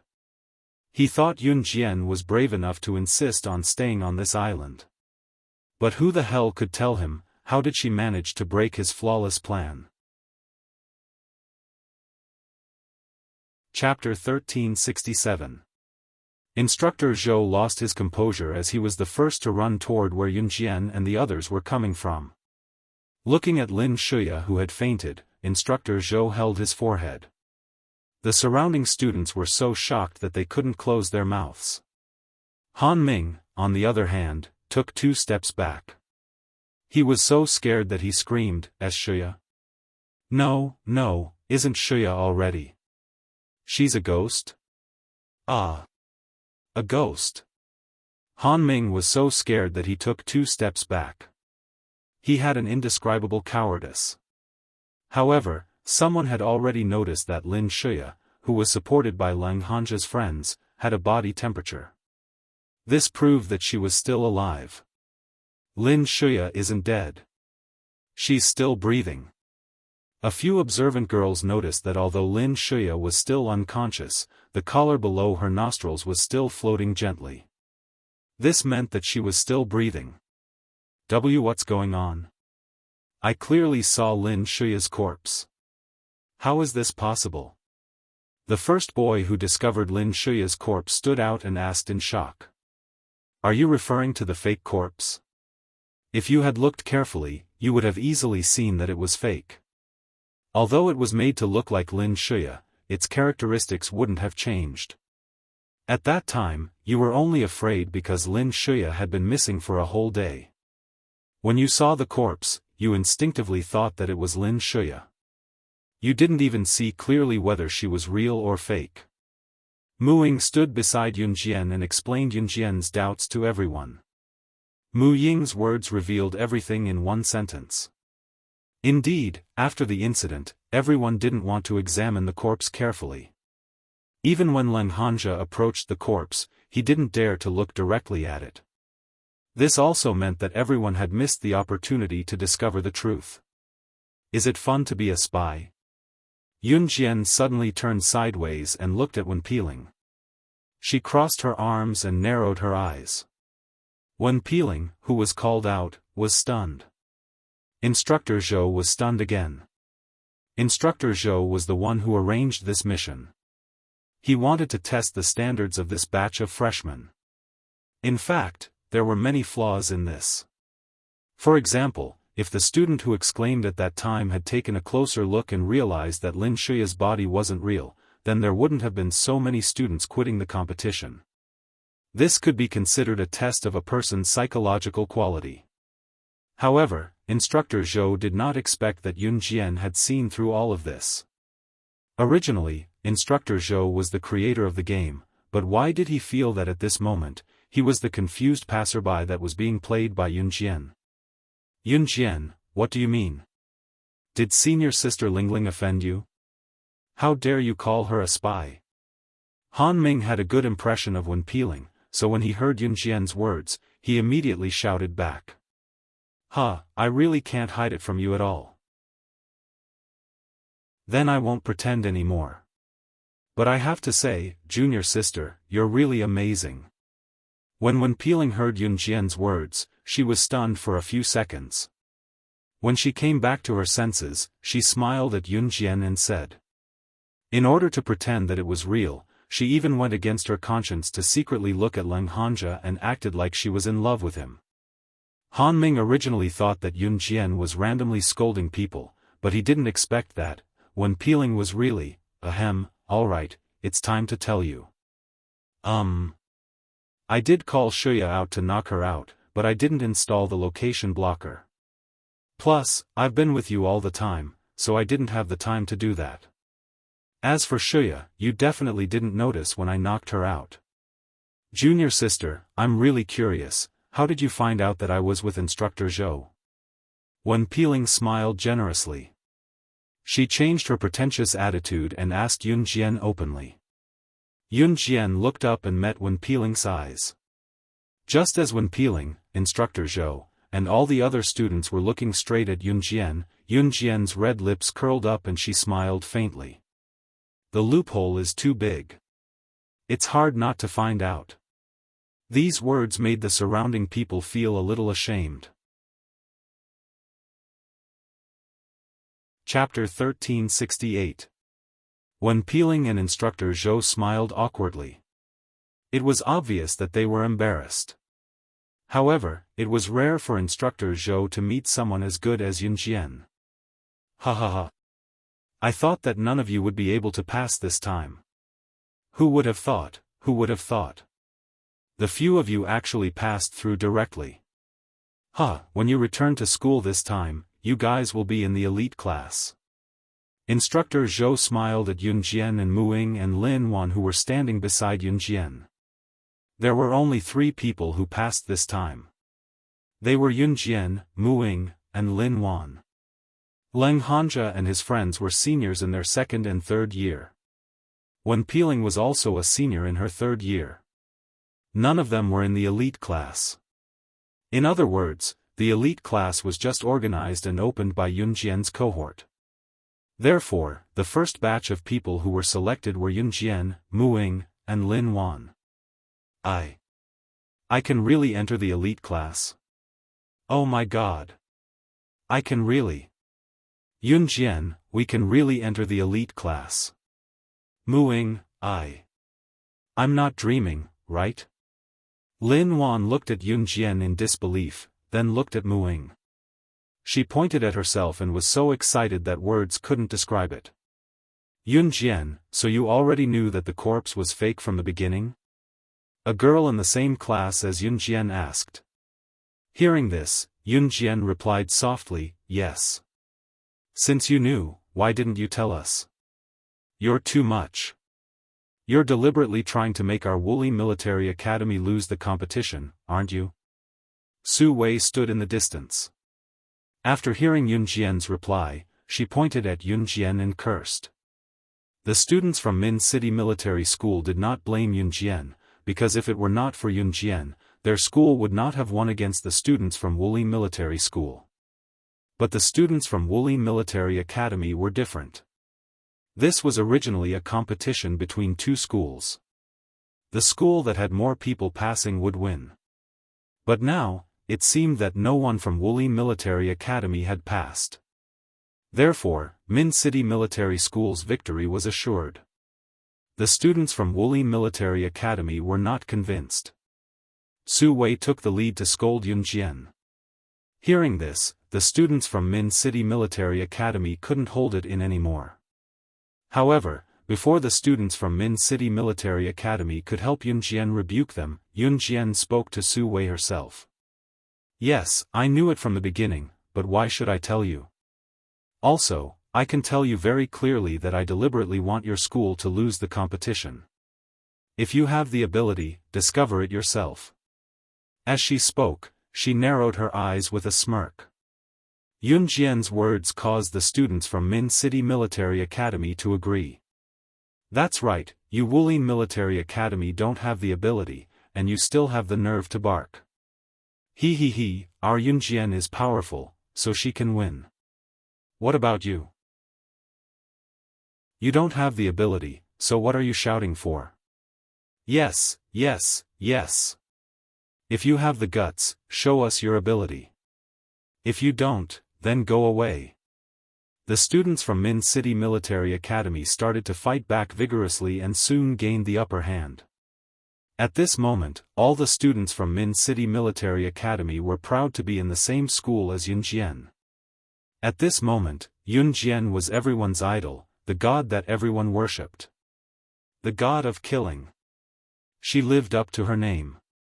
She was worthy of this title and had the ability to do so. Students from Wuxia Military Academy, get lost, All the students from Min City Military Academy began to yell at the same time. Yun Jian is number 1. Yun Jian is invincible. Yun Jian. Yun Jian. Yun Jian. For a moment, the curses and cheers resounded through the sky. Chapter 1369. The commotion lasted for half an hour until the students from Wuxia Military School could not even lift their heads from the scolding. It was only then that the students from Min City Military School surrounded Yun Jian and boarded the cruise ship rented by the instructor to return home. When Yun Jian closed her eyes to rest, her classmates would hand her a bottle of water or a piece of biscuit politely, asking her if she was thirsty or hungry. They were extremely courteous. It was like how actors were treated when they met their fans. When they returned to the military school, it was already the 3rd of September. The military school started on the 3rd of August. A month's time was neither too much nor too little, so the return trip happened to be the 3rd of September. The students from Wuxia Military School returned to Anjing Province dejectedly. The students from Min City Military School, on the other hand, surrounded Yun Jian as they went back. The freshmen who did not participate in the outdoor survival activities were resting at home. When Yun Jian and the rest of the group returned to the military school, the students from the 2nd and 3rd years had already started their classes as usual. Leng Hanja, Wen Peeling, and the rest of the seniors who were invited back to lead the team were given a week-long break. Yun Jian and the rest of the freshmen were given a week-long break as well. It was considered a benefit after a month of long-term military training. Of course, the official classes would begin a week later. In other words, classes would officially begin on the 10th of September when they returned to school. Yun Jian, Mu Ying, and Lin Wan moved their luggage to the classroom of Year 1, 2, first and packed their bags to go home. The elite class had yet to be reorganized, so Yun Jian and the other two could not form a class. The school would start selecting students when school reopened. There were a total of 30 places. This meant that there were 27 freshmen in Year 1 other than Yun Jian and the other two who would enter the elite class. Yun Jian had also heard that the elite class had more practical training. This was to her liking as well. It was already 3 in the afternoon when she returned to the military school. After placing her luggage in the classroom, Yun Jian planned to return to Longmen City. She even went to greet Chu Ning and the rest before she left. Chu Ning shrieked the moment she saw Yun Jian, yelling, "Hey! Yun Jian, your performance during the military training has spread like wildfire. Now you're a celebrity in our school. Do you have to be so powerful?" He even defeated a senior instructor during the wilderness survival event. That last sentence immediately attracted the attention of a lot of people. Yun Jian? Is that slashing god from Team Monarch? It was said that during the military training, she had beaten up a senior instructor. He had even messed up an instructor's meticulous plan. The moment they returned to school, they were escorted back by their fellow freshmen. The surrounding students turned to look at Yun Jian, only to see Yun Jian grinning at Chu Ning. Then, she said, "I'll take my leave first. I'll treat you guys to supper next time." Chu Ning's eyes lit up at the mention of supper. She nodded and said, okay, it's a deal." Yun Jian pressed her lips together and turned to leave with Muing.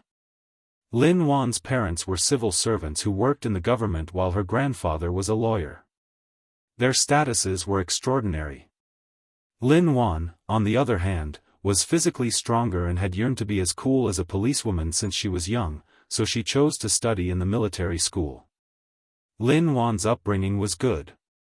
Her parents came to pick her up right after school, so after bidding farewell to Yun Jian and Muing, Lin Wan went home first. "Want to stay at my place for a night?" Yun Jian and Muing walked to the school gate. Muing cocked her head at Yun Jian and asked with a grin. Chapter 1370. After all, they had not seen each other for years. Yun Jian had agreed to Mu Ying's invitation immediately. When they were on the uninhabited island, Muing had invited Yun Jian back to the Amazon forest for a stroll and Yun Jian had agreed.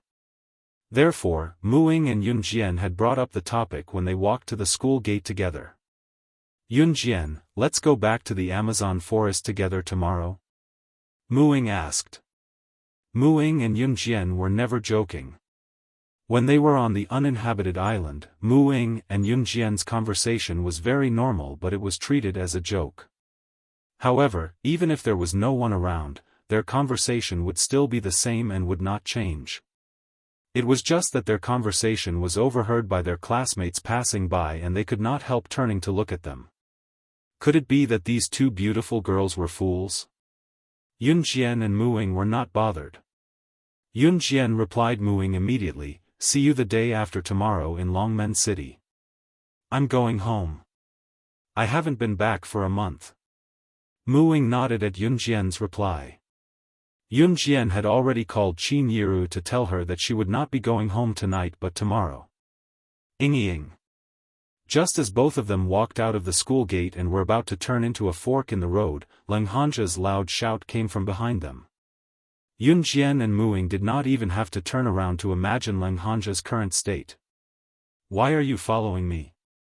Muing only asked softly when Leng Hanja ran up to Muing. I'm worried about you guys, so I'm sending you home." Leng Hanja could not find a reason, so he came up with a random excuse. Yun Jian could tell how fake it was right away, but no one pointed it out. "Up to you," Muing said softly. Then, she walked side by side with Yun Jian, tacitly agreeing that Leng Hanja was following her. Leng Hanja was happy to see this.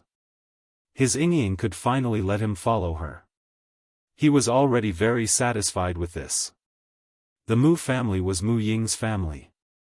Unlike outsiders, the Mu family lived together as a whole family. At the same time, the Mu family lived in an extremely luxurious villa. Mu Ying's grandparents were still in charge of the Mu family. Mu Ying's grandparents and uncles, as long as they were male relatives who lived in the main house with her, were all soldiers. Among them, Mu Ying's grandfather held the highest position. Mu Ying was truly the second generation of the military. Mu Ying's grandparents had 3 sons, all of whom were soldiers. Mu Ying was the daughter of the second son's family. She had a biological brother above her. They were both soldiers, and their status was not low. After Mu Ying brought Yun Jian home, Leng Hanja followed her in. Mu Ying's aunt stood in the middle of the villa. Mu Ying's aunt, Madame Yang, had always been at odds with Mu Ying. When Madame Yang saw Mu Ying bringing Yun Jian home, she was about to scold her when she saw Leng Hanja. Leng Hanja was the son of the Mu family. His status was even higher than the Mu family. Not only was he the second generation of an official, he was also the second generation of a rich family. Ah! Hanja is here? Quick, quick, come in. The moment she saw Leng Hanja, Mu Ying's aunt, Madame Yang, ran over. Ruru, look who's here. Your brother Hanja is here. Hurry up and come down. This was Madame Yang's ultimate goal. Madame Yang shouted up the stairs. Not long after, Madame Yang's daughter, Mu Rou, ran down the stairs. Yun Jian and Mu Ying were standing not far away from Leng Hanja. Madame Yang pulled her daughter, Mu Rou, over and pushed Mu Ying aside. She then looked coldly at Yun Jian before asking Leng Hanja about his well-being. Chapter 1371. As Madame Yang spoke, she couldn't help but push her daughter, trying to get her daughter to lean against Leng Hanja. Leng Hanja's status in the family was not something the Mu family could compare to. Although the Leng family and the Mu family had been friends for generations, the Leng family was not only stronger than the Mu family in terms of military power, but more importantly, the Leng family was also involved in the legal business and developed rapidly in business. Their legal business influence was even well known in country Z. Madame Yang wasn't a fool. She understood and desperately wanted her daughter to get close to Leng Hanja, this treasure mountain. As for Mu Ying, Madame Yang had always disliked her. Even Mu Ying's daughter, Yun Jian, was hostile towards her. Mu Rou could be considered Mu Ying's cousin, but she didn't get along with Mu Ying. After hearing her mother's words, Mu Rou glared at Mu Ying fiercely before leaning towards Leng Hanja. Brother Hanja, you haven't come to visit me in so long. Sister Rou, misses you so much, Mu Rou said coquettishly. At the same time, she wanted to pounce on Leng Hanja. However, before Mu Rou could pounce on Leng Hanja dodged. Mu Rou, please respect yourself, Leng Hanja said coldly. Only when he was facing Mu Ying would his expression change. Mu Rou stood there awkwardly. Madame Yang's face instantly turned red. Yun Jian, let's go to the backyard. Mu Ying didn't even look at Madame Yang and Mu Rou's expressions. She planned to bring Yun Jian directly to the backyard. Mu Ying had never looked at Madame Yang and Mu Rou in the eye. Mu Ying wasn't interested in these nominal aunts and cousins. She didn't have the mood to play tricks with them. If it weren't for her grandparents treating her well, Mu Ying would have moved out long ago. Backyard? Mu Ying, stop right there. How dare you bring an outsider to the backyard? Are you crazy? The backyard is where our Mu family's own people train. You.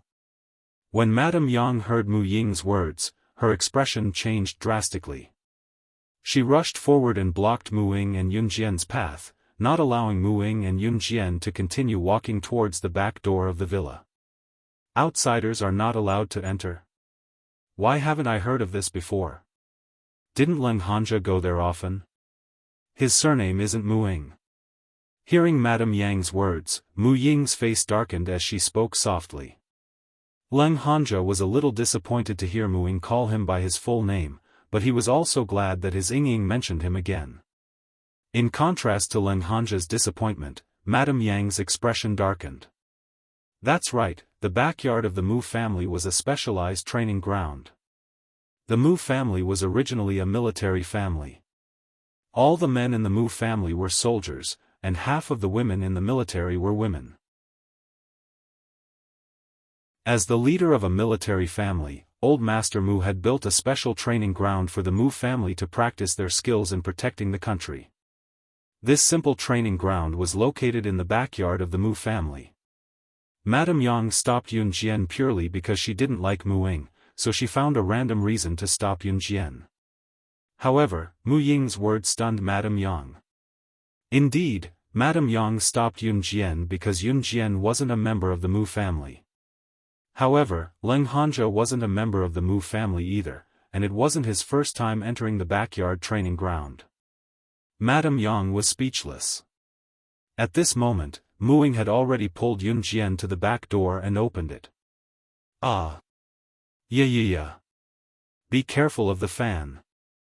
The moment the back door opened, a girl who was training in the backyard couldn't hold back her fan and threw it straight at Yun Jian. The girl screamed in fright. Mu Ying's eyes flickered. Mu Rou and Madame Yang, who were standing in the distance, looked gloating when they saw this. Just as the fan was about to hit Yun Jian's delicate face, she suddenly extended her hand and caught the fan firmly without even looking up at its trajectory like a specter. Chapter 1372. Madame Yang and Mu Rou were obviously shocked. The Mu family members were usually in the military, but Madame Yang and Mu Rou were different.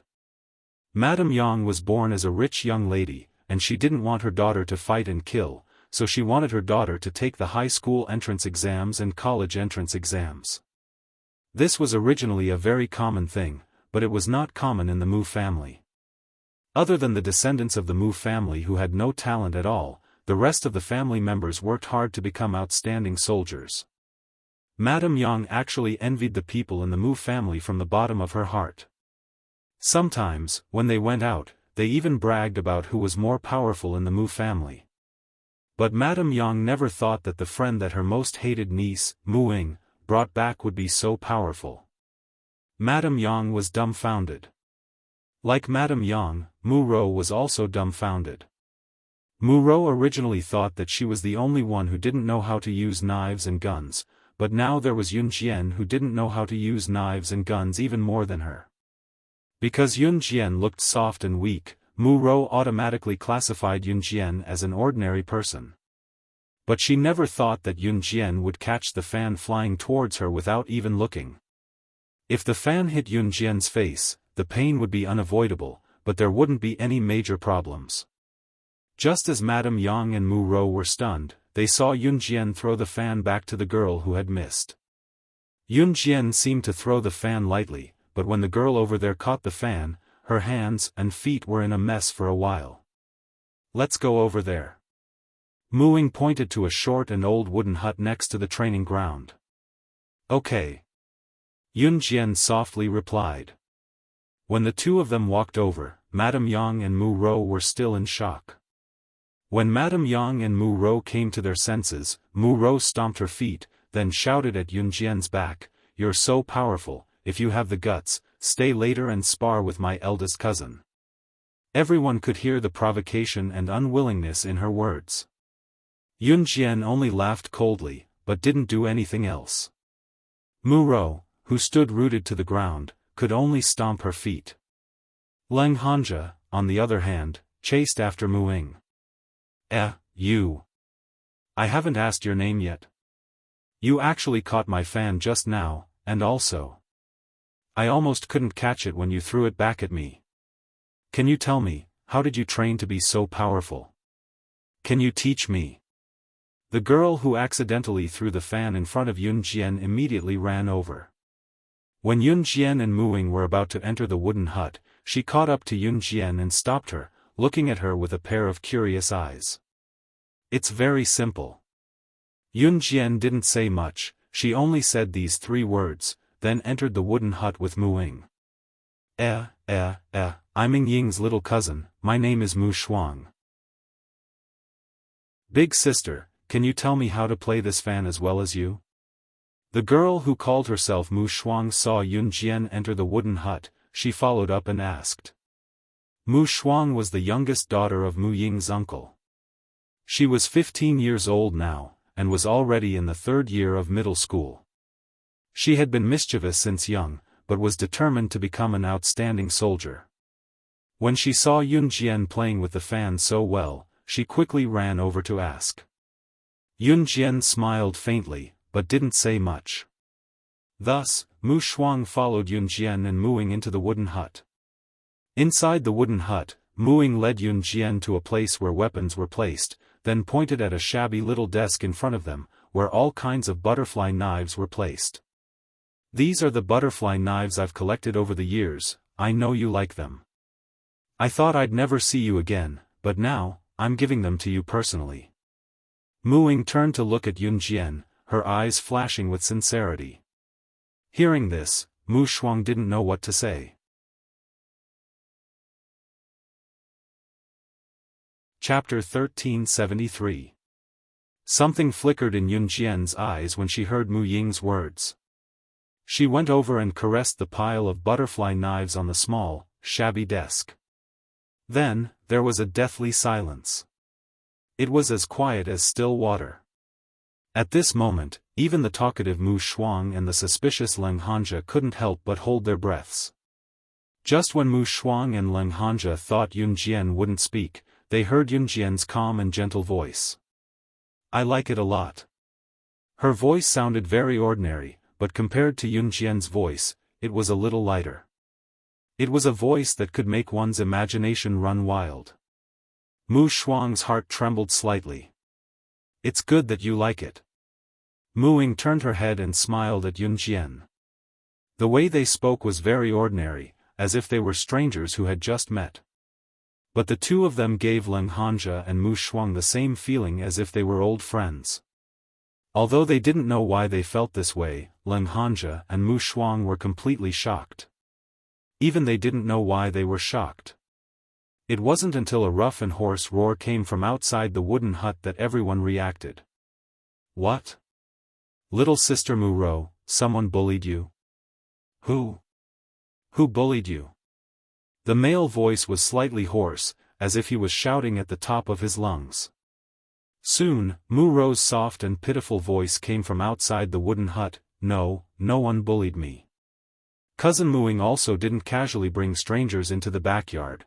When this voice came out, the few people standing in the small wooden house in the backyard could even imagine Mu Ro's pitiful appearance when she pretended to be herself.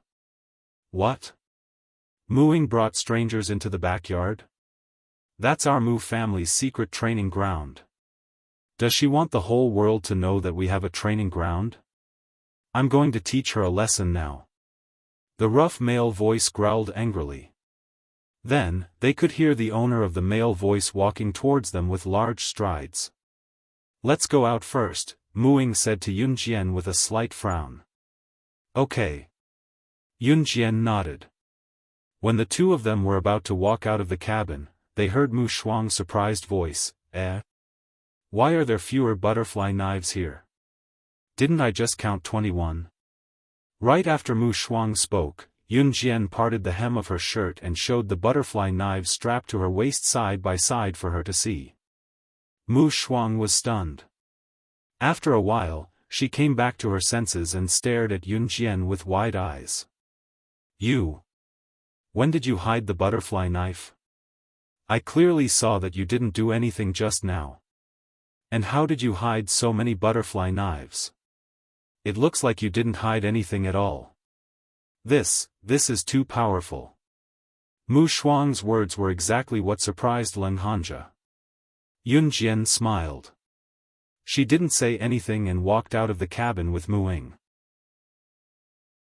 After Yun Jian and Muing walked out of the cabin, they saw the owner of the rough voice standing in front of them. This person was about 20 years old. He was wearing a military uniform and looked quite handsome. Seeing an unfamiliar girl standing beside Muing, the man in military uniform frowned. Mu Ro was standing beside him. After the man frowned, he turned to look at Yun Jian. He shouted at Muing angrily, "Muing! Are you the one who brought this stranger into our backyard?" As he spoke, the man clenched his fists, causing them to emit cracking sounds as he spoke in a dignified manner. Chapter 1374. This man was Mu Shuang's biological older brother and also the biological son of Mu Ying's uncle. His name was Mu Rui. He was 28 years old and served as a special forces soldier in the army. Although Mu Rui was Mu Shuang's biological older brother, for some reason, he doted on his cousin, Mu Rou. In the past, whenever Mu Rou was bullied, he would act as if he had heard something terrible and rush up to protect Mu Rou. It was the same today. When Mu Rou said such a sentence in front of Mu Rui shouted at Mu Ying in a hoarse voice. Mu Ying brought Yun Jian out not because she wanted to deal with Mu Rui. Yun Jian, I'll pack the remaining butterfly knives for you when you go home.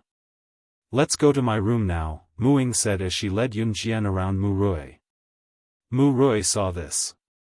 Because his biological younger sister, Mu Shuang, grabbed his arm and told him not to make things difficult for Yun Jian, he had already planned to stop. Just as he thought this, he heard Mu Rou cry softly to Madame Yang, I don't have a biological older brother. You all have biological older brothers. Mom, why don't you give birth to a biological older brother for me? Mu Ying was the daughter of the eldest son, second son, and third son of the Mu family. The second son and third son of the Mu family each had a boy and a girl. Only the eldest son had a girl. Mu Ying also had a biological older brother, but he didn't come back today. Mu Rou's cries were too much for the people present, especially Mu Rui. He was closer to Mu Rou. When he heard Mu Rou's words, he immediately stood in front of Yun Jian and Mu Ying. Mu Ying, how did you bully younger sister Mu Rou just now? Or did you say that this friend of yours bullied younger sister Mu Rou? Hurry up and apologize. Mu Rui said as he clenched his fist. Seeing her brother, Mu Rui, bullying Mu Ying and Yun Jian, and knowing that her brother was very strong, Mu Shuang quickly ran away. She ran away, but she didn't really run away. Instead, she went to call for help. Seeing that Mu Rui stood up for her, Mu Rou, who was standing behind Mu Rui, sneered at Mu Ying and Yun Jian from an angle that Mu Rui couldn't see. Mu Rui was a special forces soldier, and a national key special forces soldier. He was very strong, more powerful than the average advanced special forces soldier, and was protected by the country. At the same time, Mu Rui would be qualified to represent Country Z and enter the hunting school in half a year's time. The number of special forces soldiers in Country Z who could enter the hunting school could be counted on one hand, but it was also the lifelong wish of countless special forces soldiers. To be selected as a candidate to enter the hunting school, there was no doubt that Mu Rui was very strong. After all, for a place like the hunting school, the death rate was extremely high if an ordinary person entered. There, the elimination rate could sometimes be as high as 80%. It was the world's most famous devil training base. This also fully explained Mu Rui's strength. Brother Mu Rui, this girl has some skills. Why don't you guys have a one-on-one fight? Humph. Let her see how strong you are. Mu Rou stopped pretending to cry. She looked up at Yun Jian and said to Mu Rui smugly. After saying that, Mu Rou even bragged to Yun Jian, my brother Mu Rui is a special forces soldier who is about to represent the country and enter the hunting school. Hehe, do you know about the hunting school? It's the internationally famous special forces training base. There was an indescribable sense of bragging in her words. Hearing Mu Rou's words, Yun Jian narrowed her eyes slightly. Mu Rui also raised his head slightly under Mu Rou's bragging, feeling a little proud. He was only 28 years old and already qualified to enter the hunting school. This was unheard of in the entire country Z. However, the special forces soldiers who were qualified to enter the hunting school were generally not younger than 40 years old. Just as Mu Rui was feeling proud, Yun Jian smiled and said, what a coincidence. I'm going to the hunting school too. It would have been better if Yun Jian did not say anything. Once she said that, Mu Rou and Mu Rui were dumbfounded. What? Yun Jian was going to the hunting school too? Her? She could go too. How old was she? She was at most 17 years old.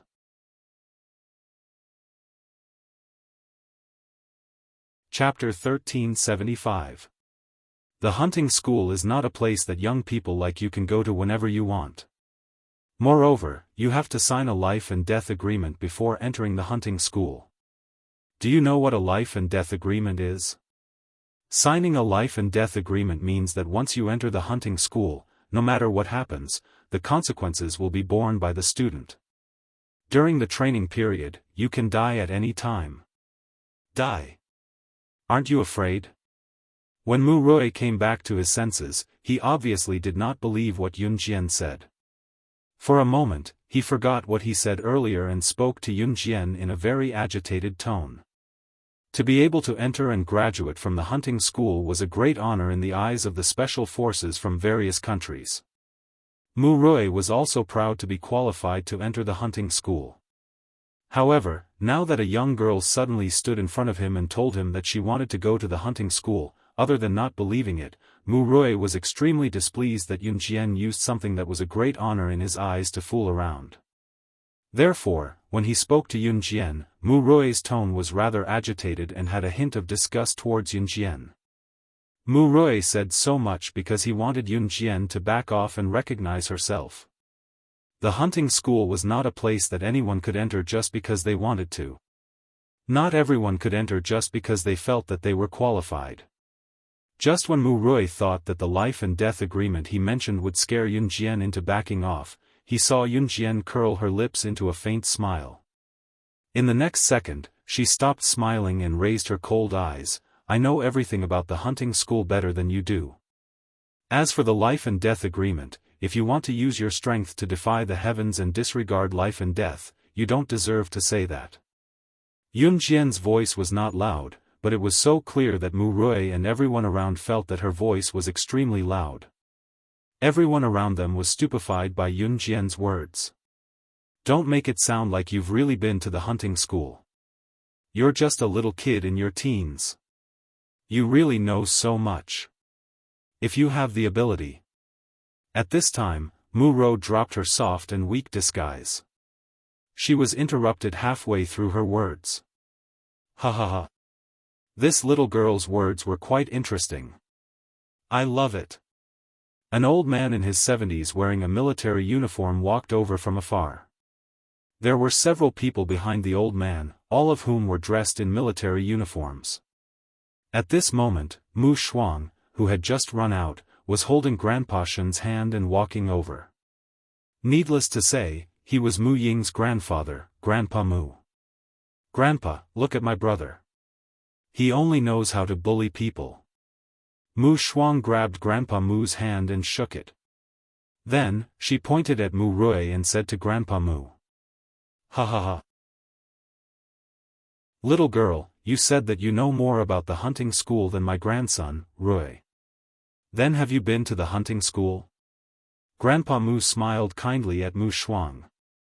Then, he turned his eyes to Yun Jian and laughed. Mu Rui could be considered as Grandpa Mu's grandson. Yun Jian narrowed her eyes. Grandpa Mu was not as simple as he seemed. Yes. Yun Jian made a muffled sound from her throat. Little girl, standing in front of you is Grandpa Mu, one of the first batch of special forces to be sent to the hunting school to further his studies. He is the only one in that batch who successfully graduated from the hunting school. He is also the first student to graduate from the hunting school in our country. Even the principal of the hunting school, Chans, keeps in touch with Grandpa Mu. One of the people standing behind Grandpa Mu said loudly to Yun Jian. His words were full of pride and bragging. Even Grandpa Mu was affected by the atmosphere and felt a trace of pride in his heart. However, at this moment, Yun Jian, who was standing in front of everyone, suddenly smiled and looked straight at Grandpa Mu. She said calmly.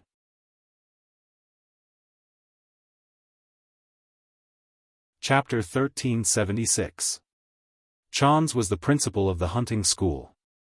Hearing Yun Jian's words, Old Master Mu and the people standing behind him were all stunned.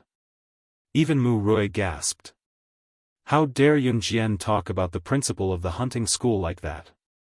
Did she know what she was saying? After they came back to their senses, Mu Rou and Mrs. Yang stood at a distance. Mu Rou questioned Yun Jian. Are you out of your mind to show off?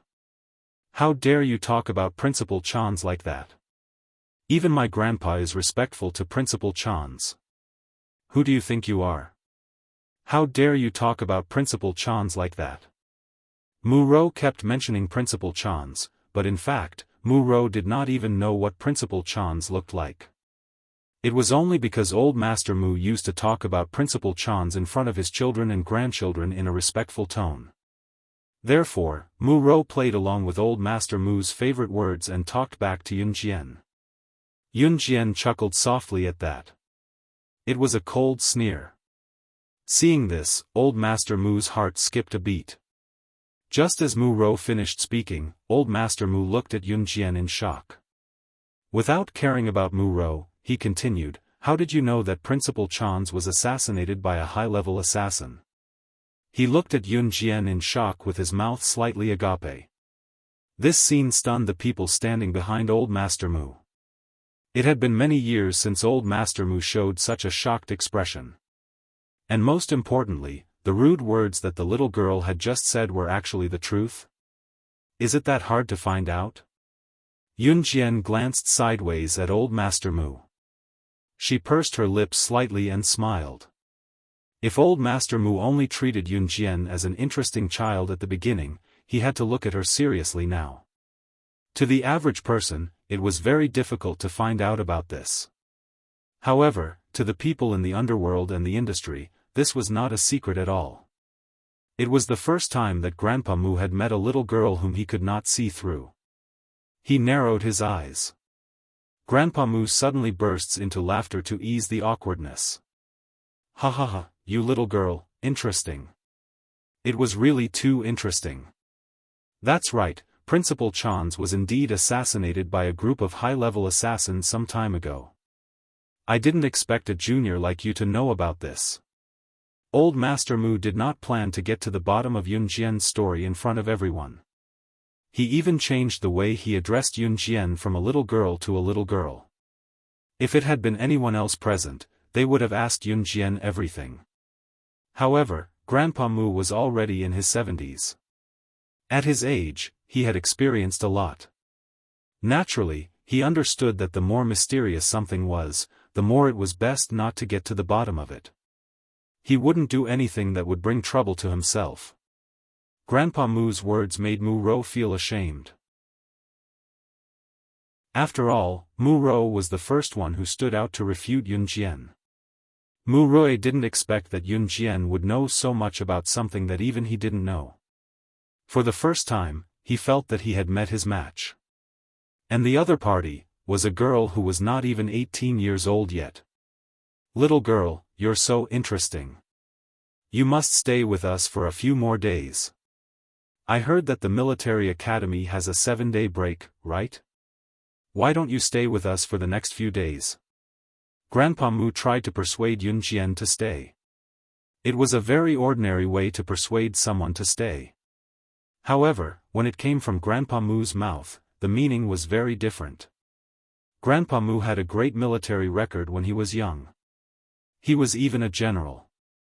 Even though he had retired now, he was still very prestigious. Most importantly, those who could be invited by Grandpa Mu to stay were either elites with amazing military records or famous military talents. However, it was the first time he had seen someone invite a teenage girl in such a solemn tone. Therefore, everyone around was surprised, especially those standing behind Grandpa Mu.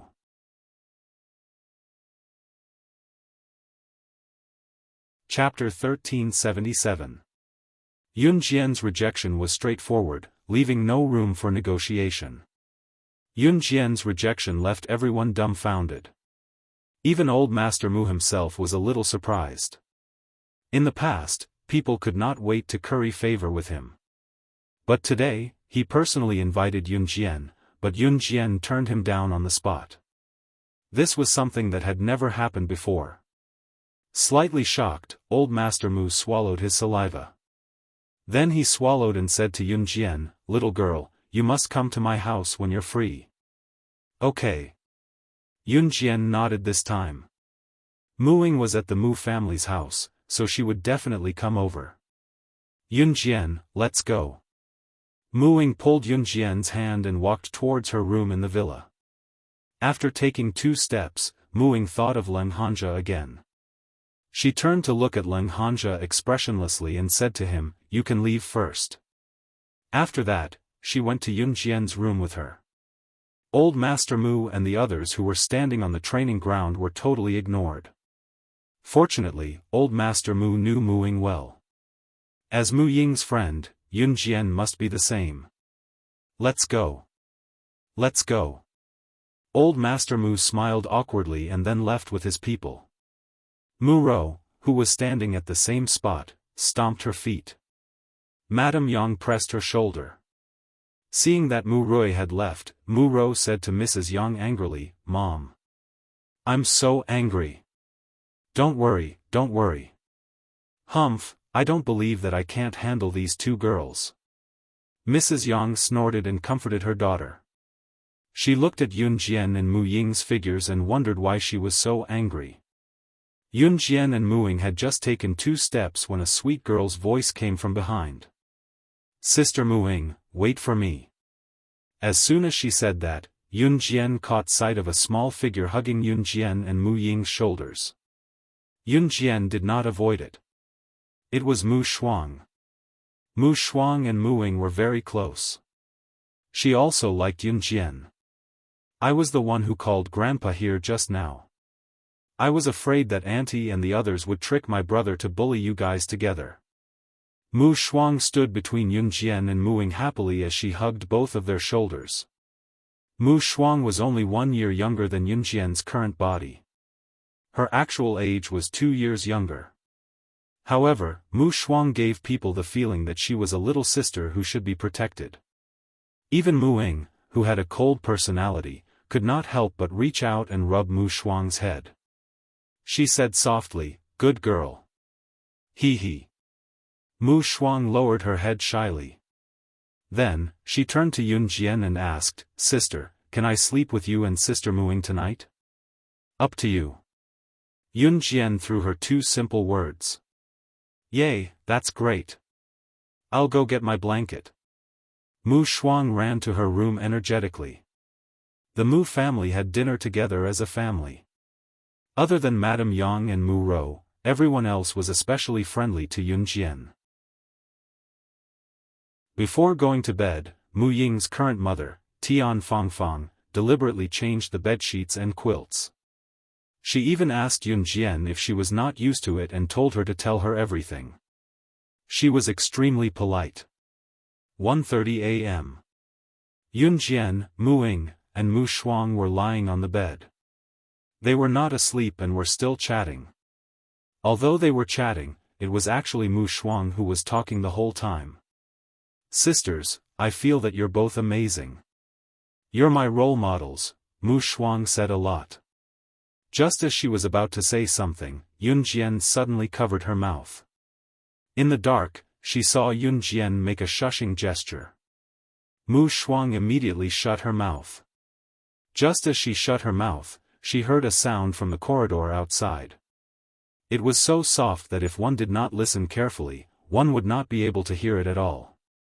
"Mom, are they really asleep?" "They must be asleep. I saw them lying on the bed to rest at 9:30 a.m. How could they not be asleep now? It's been almost 4 hours. Be quiet. Don't let anyone hear you." Chapter 1378. If it wasn't for Yun Jian covering Mu Shuang's mouth in time, Madame Yang and Mu Rou, who were sneaking in from the corridor outside the bedroom, would have definitely heard Mu Shuang's voice. Madame Yang and Mu Rou might have immediately retreated. But at this moment, Madame Yang and Mu Rou didn't hear any sound, so they thought that Yun Jian and the other 2 had really fallen asleep. Yun Jian covered Mu Shuang's mouth, and Mu Shuang was very obedient and didn't make any sound. Even her breathing slowed down a lot. Then, about 30 seconds passed outside the corridor, but there was no sound of Madame Yang and Mu Rou's voices. Yun Jian narrowed her eyes slightly. She knew that Madame Yang and Mu Rou must have their ears pressed against the bedroom door to check if the three of them were really asleep. Mu Shuang blinked. Although she didn't know what the situation was, she was willing to follow Yun Jian's instructions. 30 seconds later, Madame Yang, who was leaning against the bedroom door, finally confirmed that Yun Jian and the other two were really asleep. Thus, Madame Yang's voice sounded again. Later, after I use the knockout powder to knock them out, you guys quickly sneak in and get it over with quickly. Remember, after this, you have to pretend that this place was stolen by thieves. Those three women were just an accident during your theft. Madame Yang used a low voice to speak to the people in the shadows. Her voice was very soft, so soft that Mu Shuang couldn't hear it at all. However, Yun Jian could clearly hear every word that Madame Yang said. Mu Ying could also hear every word that Madame Yang, who was standing in the corridor at this moment, said. Mom, hurry up. I already can't wait to see the three of them fall from grace. Especially Mu Ying. Humph, who told her to pretend to be cold and aloof all the time? I want to see if Brother Hanja still wants her after he finds out that she has lost her virginity. Humph, Brother Hanja is mine. No one can steal it. After a while, Mu Rou's voice could be heard. The more she spoke, the more excited she became. In the end, Yun Jian heard Madame Yang tugging at Mu Rou and whispering to Mu Rou, lower your voice. Do you want to wake them up? Then there was no sound from the corridor, but Yun Jian knew that the silence was the prelude to the arrival of danger. Yun Jian released the hand covering Mu Shuang's mouth. She turned over and jumped off the bed, but strangely, she didn't make any sound.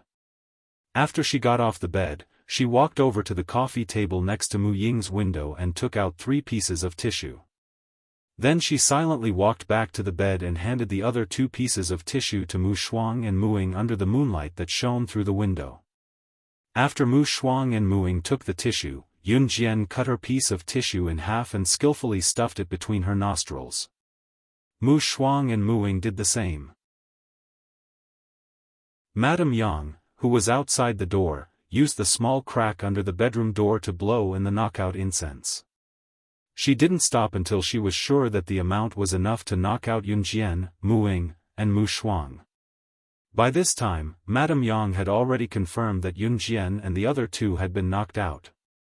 She directly used the spare key to open the door to Mu Ying's room, then beckoned the few vulgar men who were dressed like beggars to enter Mu Ying's room.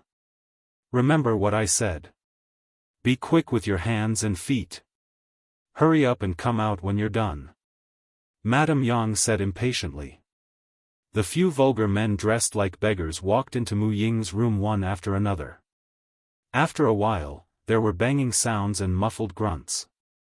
Why were the grunts so rough? Madame Yang shook her head and stopped thinking about it. It was fine as long as it was done. After about 10 minutes, Madame Yang pulled her daughter Mu Rou to open the door. She thought that the beggars were done and urged them to hurry up. However, the moment she opened the door, Madame Yang felt a dark shadow suddenly strike her neck, and she fainted.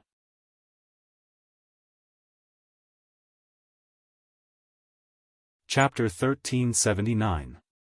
At the far end of the corridor, under the moonlight, a petite and perfect figure walked out of the bedroom. Yun Jian was the one who had knocked out Madame Yang and Mu Rou. As for the banging sounds and the slightly rough groans, Yun Jian and Mu Ying had grabbed the men dressed as beggars and stuffed large pieces of tissue into their mouths. Then, afraid that Madame Yang and Mu Rou would not believe them, she would kick the men every few seconds. This was the reason for the banging sounds. Madame Yang had thought it was strange, but she did not care. In the end, they were tied up by Yun Jian. Aunt and cousin, why did they do this to us? Mu Shuang was a little shocked, but she did not show any signs of being unable to accept it. On the contrary, Mu Shuang's ability to accept it was beyond imagination. They're so bored that they're waiting for me to return the favor. Yun Jian dragged Madame Yang and Mu Rou into the bedroom. In the bedroom, 5 or 6 men dressed as beggars loosened the tissue in their mouths and begged Yun Jian for mercy. "Oh my God! I was wrong. It's all their fault, they paid us 5,000 yuan to do this. It's them, it's all their fault. Let us go. We'll do anything you ask us to do. Please don't call the police." The 5 or 6 men who were dressed like beggars did not say anything. Madame Yang and Mu Rou had paid them 5,000 yuan to do this. Not only would they get money, but they would also get to sleep with delicate and clean female students. This was a very good deal. "Oh. The 3 of us are only worth 5,000 yuan. Yun Jian hooked her chin with her thumb and index finger. She looked at the 5 or 6 men dressed as beggars lazily and then smiled playfully. This smile was slightly strange, and it gave people a creepy feeling just by looking at it. These 5 or 6 men dressed as beggars were shocked by Yun Jian and Mu Ying's frightening skills. Especially Yun Jian. When the 5 or 6 men dressed like beggars entered the house, they couldn't even cry for help. They were tied up by Yun Jian and Mu Ying and their mouths were covered. "Anything?" Yun Jian narrowed her eyes when she heard the words of the 5 or 6 men dressed as beggars. Right. Sister. Can we call you Big Sister? Sis, please let us go. We are really innocent." These 5 or 6 men dressed like beggars were afraid that they would make Yun Jian unhappy, so they shouted one after another. "It's not that I can't let you go. I'll give each of you 10 cents. Drag these 2 women into the woods. Just do whatever they wanted you to do to us." Yun Jian, who had been sitting lazily on the bed, stood up and looked at the men with narrowed eyes. At the same time, Yun Jian took out 6 10-cents from nowhere. Then, she clasped her hands and threw the 6 10-cents in front of the 6 men. Yang Shi's and Mu Rou's prices were only worth 60 cents. The 6 men were scared silly. They didn't know why, but Yun Jian's aura and her gesture of taking out 60 cents from nowhere scared them out of their wits. "Mu Ying, untie them," Yun Jian said with pursed lips. Hearing this, Mu Ying stepped forward and untied the ropes on the 6 men. "Let me give you a piece of advice. You'd better do your jobs obediently. Otherwise, don't appear in Min City in the future. Otherwise..." Yun Jian didn't finish her sentence. The 6 men were staring at Yun Jian in unison. They were obviously scared stiff. However, Yun Jian curled her lips slightly and said, "Don't look at me like that. I know that you are from Min City and can't leave Min City. Do your jobs well and pretend that nothing happened today." Yun Jian's words made the 6 men's eyes widen again.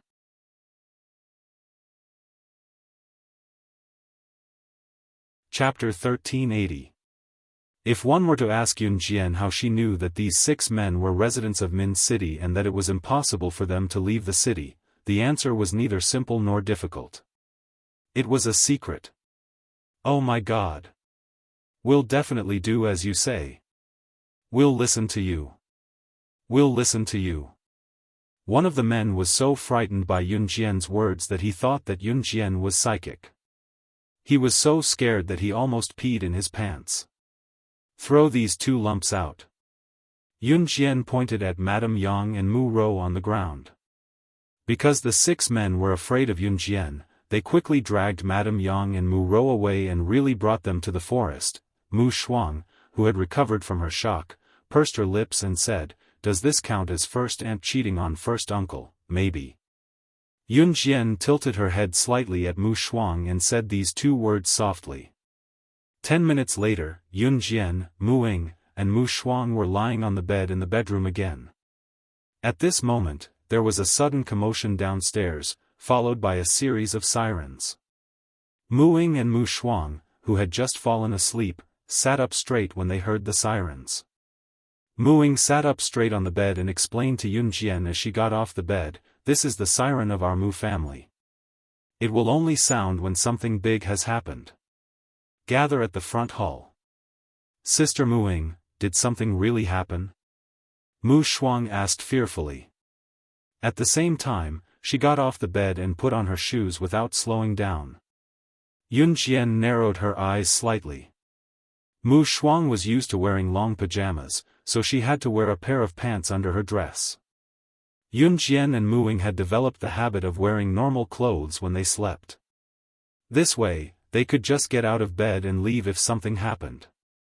Mu Shuang was also nimble. After Mu Shuang put on her pants, the three of them went downstairs without even changing out of her pajamas. Downstairs, in front of the hall, the whole family ran out in their pajamas when they heard the sirens. "Dad, Mom! What's the matter?" Mu Shuang shouted at a middle-aged man and woman who were not far away from him. "Hong, take the children and leave quickly. It's a killer who's after me." Grandpa Mu stood in front of everyone, and Grandma Mu was beside him. Old Master Mu calmly spoke to his second son, Mu Ying's father, Mu Hong. "Dad, what about you?" Mu Hong's face darkened when he heard that it was an assassin. Then, he asked anxiously. "The children are more important. Evacuate with the children first."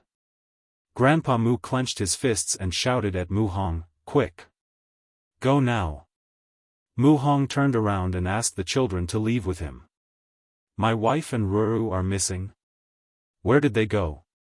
Where did they go?" Grandpa Mu's eldest son, Mu Feng's voice could be heard from upstairs. "Go first.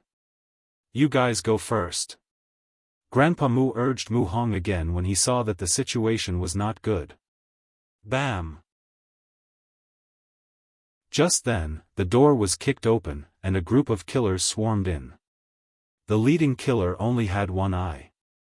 At this moment, the leading killer was staring straight at old Master Mu. He laughed cruelly and said, "Today is the day that the Mu family will be exterminated. Don't even think about escaping." "Grandpa."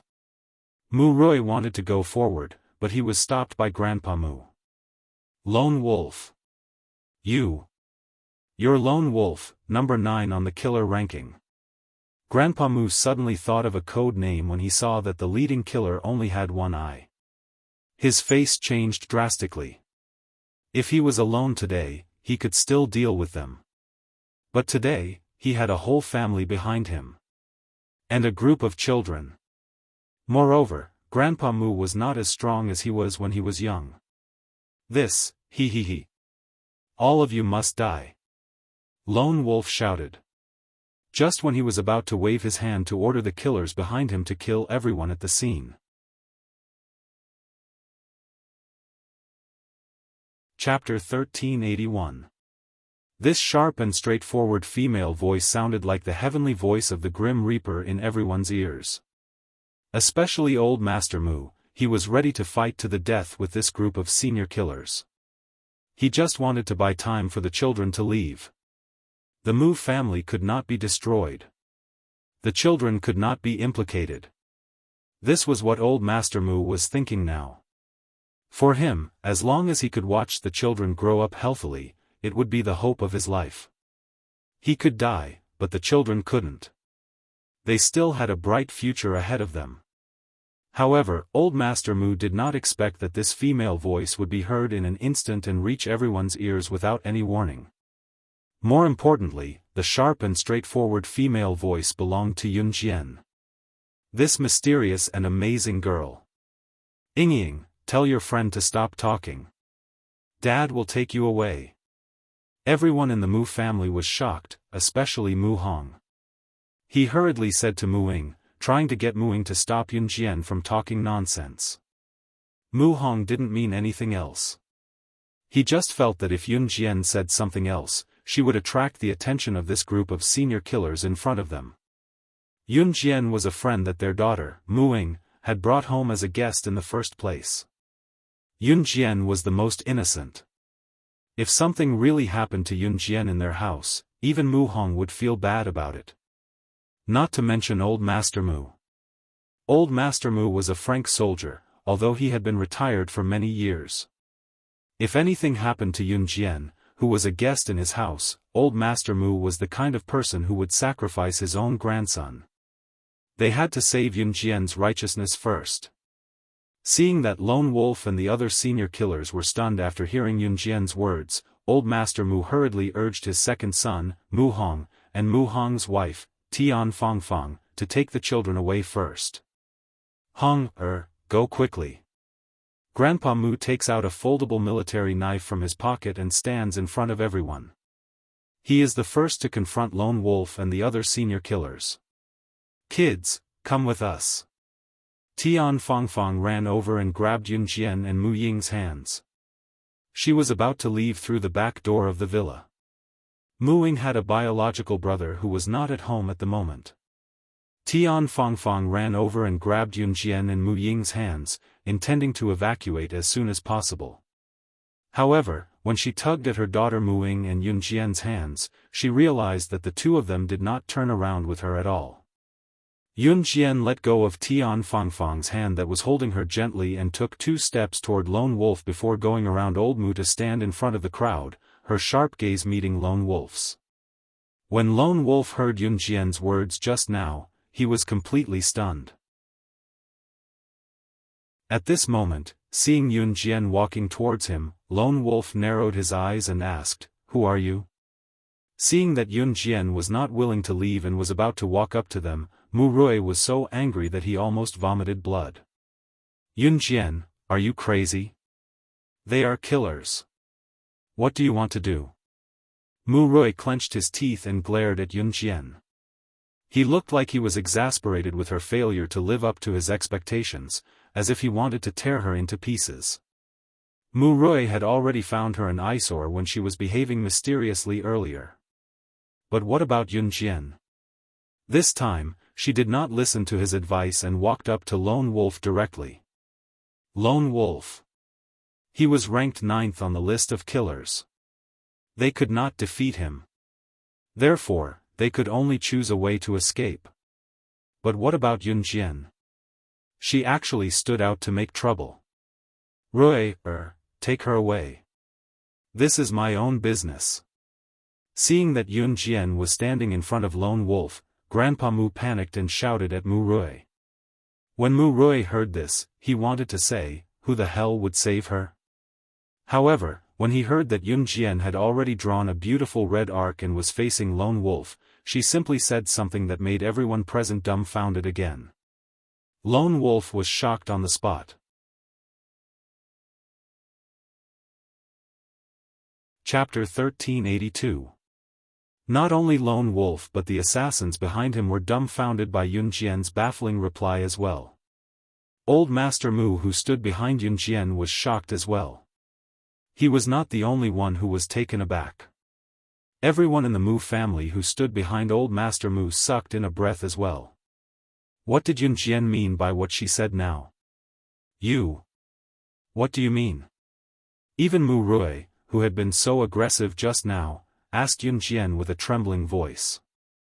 Mu Rui didn't even know why he was trembling. Mu Rui felt that Yunjian was even more mysterious. From the moment he saw Yunjian, he felt that this little girl was covered with a veil, making her unfathomable. However, Mu Rui didn't like others to be more mysterious than him, so he denied Yunjian from the beginning. "You?" Lone Wolf had an ominous feeling. He felt that he had offended someone he shouldn't have. "Shoo, it's better not to say some things. Otherwise, you might lose your life." Yunjian curled her lips and said with a faint smile. Old Master Mu and the rest of the Mu family behind him didn't know that Lone Wolf was a member of the Kosha mercenaries. They only knew that Lone Wolf was the 9th assassin on the international assassin list. At the same time, the only thing Old Master Mu knew was that Lone Wolf must have an organization. And Yunjian's words, was she talking about Lone Wolf's organization? And Yunjian's words meant, Old Master Mu's eyes suddenly widened. He looked at Yunjian, who was standing in front of him and the rest of the Mu family and looking at Lone Wolf's group of assassins, in disbelief. Was she the one who had control of Lone Wolf's organization? No, no, no. That was impossible. How old was she? If it was her, she wouldn't have been able to go to the military academy. Grandpa Mu shook his head again and dismissed his unrealistic imagination. After hearing Yun Jian's words, Lone Wolf pondered deeply. He had already guessed what Yun Jian's words meant. Could it be that she was, however, Yun Jian interrupted Lone Wolf's "you." Her following words made Lone Wolf completely abandon his desire to stand out. She is. Seeing that Lone Wolf's expression did not change, but a trace of fear flashed across his eyes, Yun Jian only smiled slightly. Lone Wolf was indeed a member of the Wuxia mercenaries. With a slight smile, Yun Jian looked at Lone Wolf and suddenly changed her tone. She asked him in fluent Hindi, "How is the organization doing recently?" When Lone Wolf heard that Yun Jian was deliberately talking to him in a foreign language, his eyes flickered. He was stunned for a moment before he came back to his senses. He glanced at Yun Jian and then spoke in the same fluent Hindi. "The organization is doing well." Yun Jian nodded and then said in Hindi, "When you go back, ask Mad Dragon to wait for us in the Amazon forest."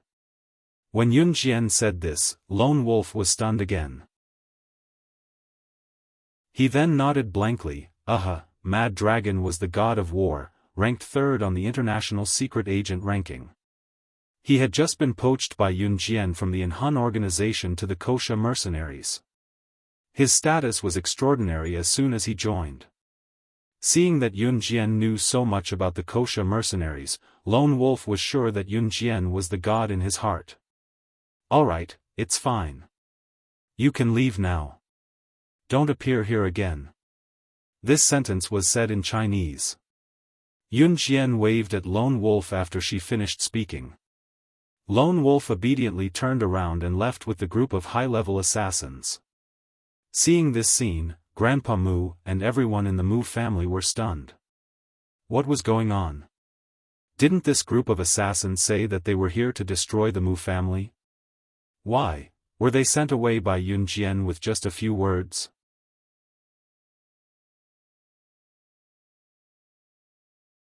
Chapter 1383.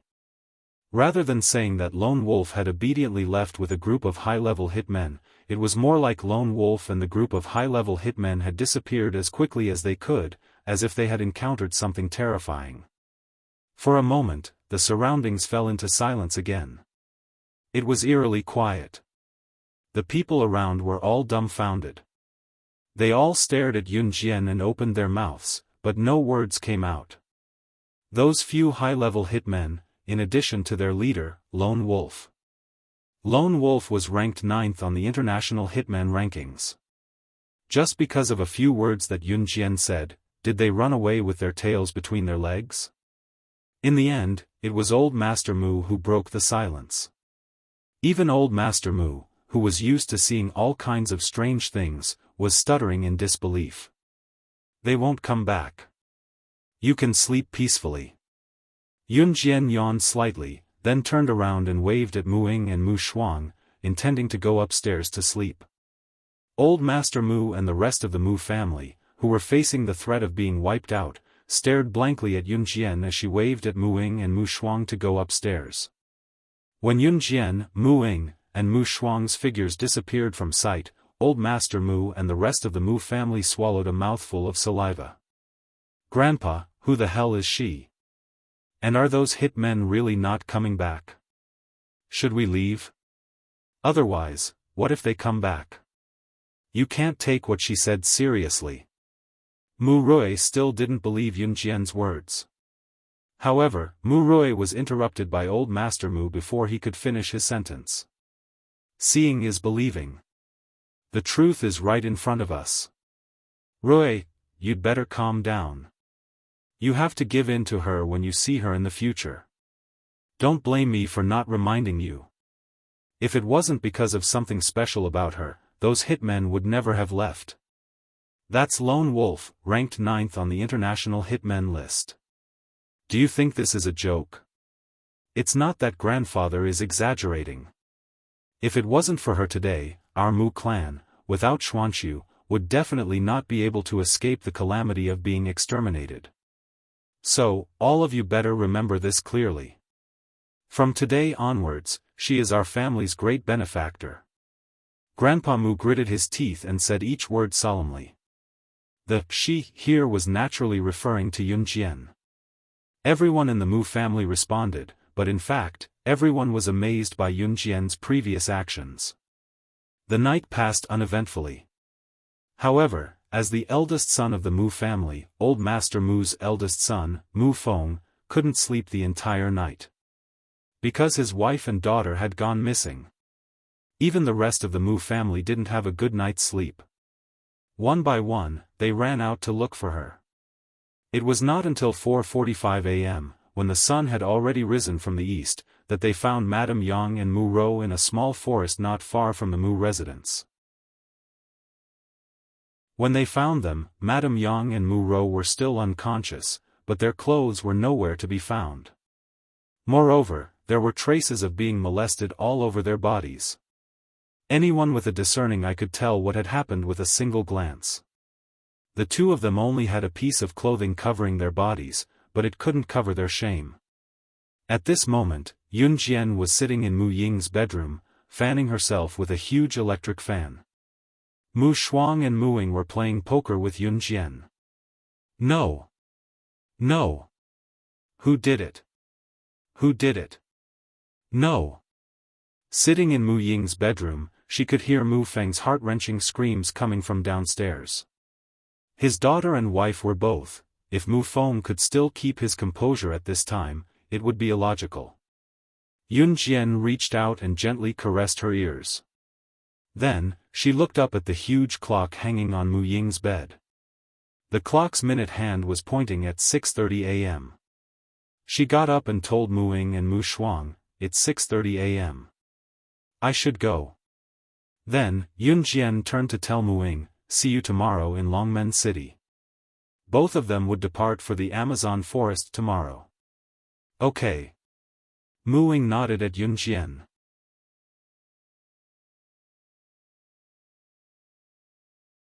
Chapter 1384. At 7 in the morning, Yun Jian prepared her luggage and left the Mu residence to return to Longmen City.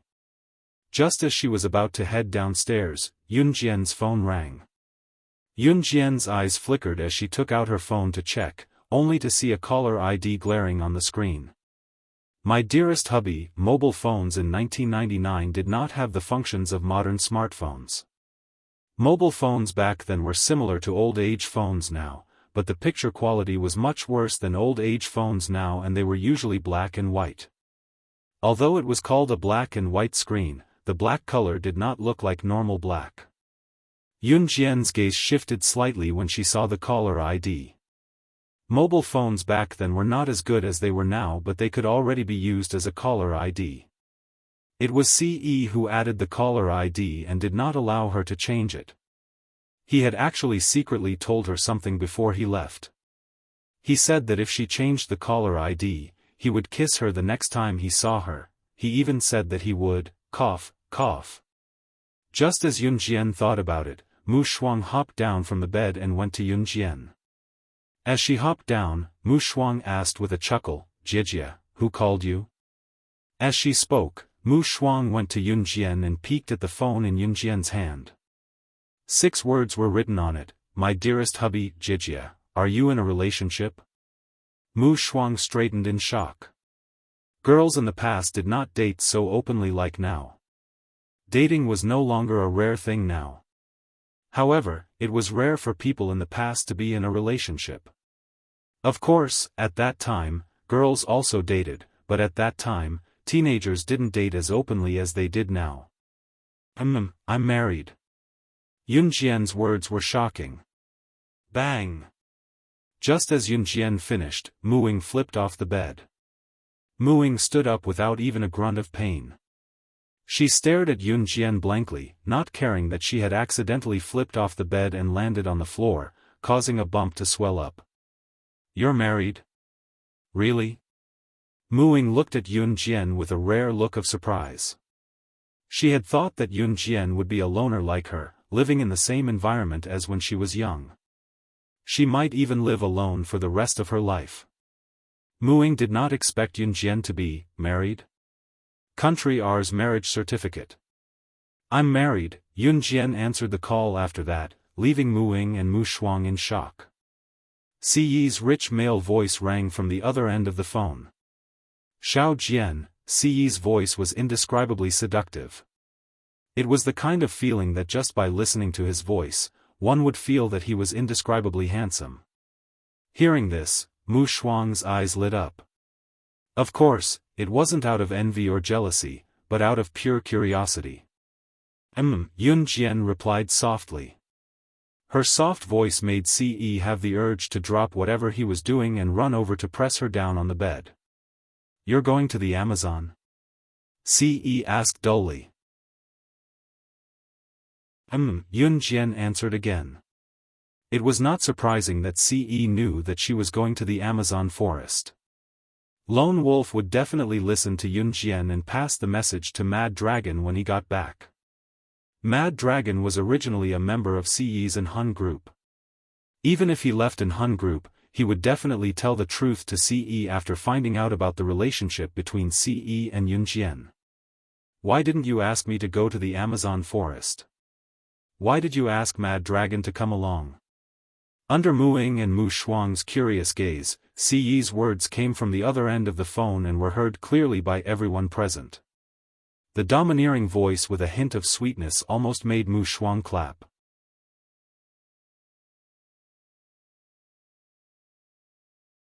Chapter 1385.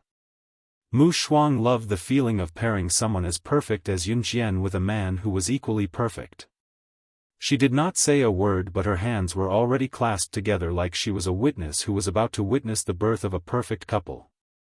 For some reason, Yunjian detected a hint of hostility in Si Yi's words when she heard Si Yi's words. It was the kind of strong and possessive smell of gunpowder. It was similar to the gunpowder left behind from a rocket launcher she used to play with. You don't have to come since you're so busy, Yunjian said in the next second after pressing her lips together. Just as Yunjian said that, Si Yi's muffled voice came from the other end. Xiao Jian, you're being naughty again when I'm not around these few days. I'll teach you a lesson when I get back. The word, take care of, didn't sound like a normal way of taking care of someone. It sounded more like the tone of a couple flirting. There was also a sense of longing that made one's imagination run wild. Mu Shuang grabbed a pillow and buried her head in it when she heard that. She did not hear what Si Yi said to Yunjian. She was still young, she did not want to get a needle's eye. Yunjian's cheeks were obviously flushed. After the silence, she continued, I'm going back to Longmen City now. Talk to you later. Okay, Si Yi replied with a muffled reply. Yunjian's cheeks were slightly flushed. This made Muing a little surprised. It was obvious that Si Yi was not satisfied on the other end. When Yunjian was about to hang up, she suddenly told Si Yi, I'll wait for you to come back. After that, she hung up the phone and stood up. Wow, sister and sister's husband have such a good relationship. Mu Shuang, who had buried her head in the pillow, raised her head and clapped, blinking her eyes mischievously. Yunjian didn't have the strength to defend herself at all. Yunjian blushed and then said to Muing and Mu Shuang, I'm leaving first. Then she picked up her school bag and walked out of the door. Hee, sister is blushing. After Yunjian left, Mu Shuang smiled at Muing. Yunjian did not hear what she said. The bus ride from Min City to Longmen City took about an hour or two. It had been a month since she returned to Longmen City. When Yunjian arrived, it was just past 9 in the evening. Qin Yiru was still at work. Qin Yiru had quit her job for a while and had been a housewife at home for a long time. However, she suddenly felt that there was no social zone to be a housewife at home. If one did not go out, one would not know the outside world at all. In addition, she stayed at home and her children had gone to school. Although she would go out to train, she did not know many people and had nowhere to go. Although Mrs. Yang and Qin Yiru got along quite well previously, it was unrealistic for her to be with Mrs. Yang all the time. Considering her social circle, Qin Yiru went to look for another job. This time, Qin Yiru found a job as a florist. A monthly salary of 800 yuan was considered pretty good for a florist in 1999. It was not like being a floor sweeper in Yunjian's new cruise. Most importantly, it was quite relaxing to be a florist, so Qin Yiru was working in the florist now. The florist's employees were mostly middle-aged women in their 30s or 40s. It was the biggest florist in Longmen City and occupied a large area. Qin Yiru was chatting with a woman of her age who was arranging flowers. This woman, who was the same age as her, came from a decent family. Like her, she was also looking for a social circle. However, the difference was that the woman was dressed rather fashionably while Qin Yiru was dressed in street clothes. The woman did not know about Qin Yiru's family background. The woman was Lu Shan, a local. She had a son who was in his second year of high school. When parents stood together, it was inevitable that they would talk about their children. It was the same for Lu Shan. Yiru, I heard that your child just finished his middle school exams. Which high school did your child get into in Longmen City? Lu Shan looked at Qin Yiru and asked with confidence. Parents in Longmen City like to speak with results. Whoever's child got into a good high school would have a bright future ahead of them. Those who did not have good results or could not get into a good high school would be seen as mediocre for the rest of their lives, the scum of society. My daughter got into Min City's military school, Qin Yiru said with a smile. What? A girl got into a military school? Yiru, you're just fooling around with your daughter? Shouldn't a girl get into a good high school and find a stable job after graduation and marry into a good family? What's your daughter thinking? Why aren't you persuading her? When Lu Shan heard this, she was surprised for a moment, and then a series of words came out. I'm the one who wants to get into a military school. My mom has never objected to me choosing the path I like. A pretty female voice came from outside the door. Yun Jian was seen walking in with her backpack. She spoke faintly, her pretty face drawing gasps of admiration from the shop's employees. It was only when she came to Lu Shan that Yun Jian smiled faintly and said softly, one has to pursue one's dreams. If one blindly chooses to do things one doesn't want to do, there will be more beggars begging on the streets. Lu Shan was the kind of person who judged a child's success based on their results. Under her education, her son was finally admitted to the worst school in the normal high school, but she was very proud of it. She was proud because there were many children from other families who could only get into vocational high schools. However, Lu Shan's face froze when she heard what Yun Jian said.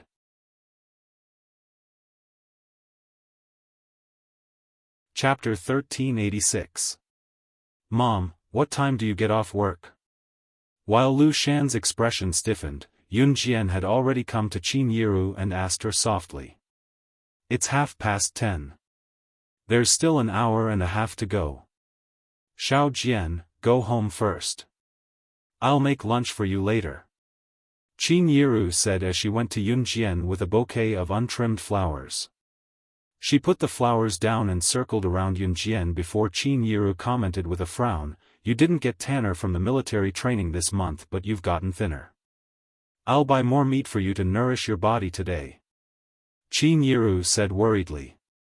Her daughter was already skinny but after a month of military training, she had gotten even thinner. Qin Yiru's heart ached for her daughter. Mom, I didn't lose weight. I weighed myself when I came back and I gained a catty, Yun Jian said as she rubbed Qin Yiru's slightly rough hand. In fact, Yun Jian had really gained weight. Height and weight were measured at the beginning and end of military training. Qin Yiru thought that Yun Jian had gotten thinner but this was only Qin Yiru's opinion as a mother. She thought that it was impossible for Yun Jian not to lose weight after going to the military school for a month. You're still too skinny. You have to nourish your body. Qin Yiru said as she held Yun Jian's hand and patted the back of Yun Jian's hand. Yun Jian and Qin Yiru were talking and neglected Lu Shan. This made Lu Shan even more displeased.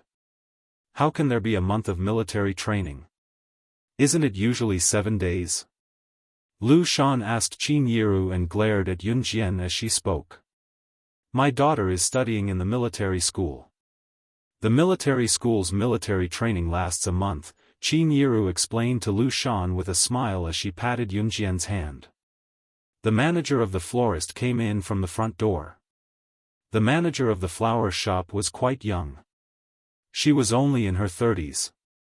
It was said that the manager, the woman named Wen Min, had opened the shop when she was in her 20s. It had been more than a decade since she opened it, growing from a small florist shop to the biggest one in Longmen City. Wen Min was no doubt a capable person.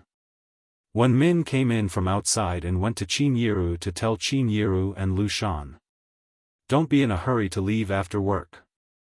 I'll treat all the employees to lunch at the restaurant nearby. If you have family members at home who need you to go home to cook lunch, you can call your family members over for lunch. Wen Min was a very gracious manager. Considering that many of the employees in the store needed to rush home to cook lunch for their children or husbands, she simply asked the employees in the store to call their families over for lunch. Wen Min was surprised to see Yun Jian before she turned to ask Qin Yiru, "Is this your daughter? She's really pretty. Remember to bring her over for lunch later." Wen Min said and left after exchanging a few pleasantries with Qin Yiru. Qin Yiru did not refuse. Since the manager had said so, Qin Yiru could only tell Yun Jian, "Xiao Jian, go sit on the bench over there for a while. Come have lunch with me later." There was no one at home since the children were in school, so Qin Yiru told Yun Jian. Yun Jian went to sit on the bench after listening to Qin Yiru and took out the weapons books Mu Ying gave her to read from her bag. Although she already knew all these weapons like the back of her hand, she had used all of them before. Whether it was planes, tanks, or cannons. The introduction in the books was more comprehensive and the author of each book had a different introduction to the weapons. Just as she was engrossed in the books, a sarcastic voice rang beside her. "Yo, you're still reading? What are you reading?" "What?" "World's Famous Guns. You're a girl, can you understand this kind of book?" It was Lu Shan. Lu Shan had thought that she did not have a sense of presence in front of Yun Jian just now, so she had come over to teach her a lesson, so she spoke in a sarcastic tone. She had thought that Yun Jian was reading books related to studying and that Yun Jian's grades were poor, so she wanted to come over and ask if Yun Jian's grades were worthy of the word reading. She did not expect Yun Jian to be reading books related to weapons. Just as Lu Shan spoke, something that shocked her even more rang out. Yun Jian answered faintly, I can understand it. It's just that it's different from actually using it. The author of this book doesn't know enough about guns." As soon as he said this, Lu Shan immediately exclaimed, "From what you're saying, could it be that you've actually operated these guns?"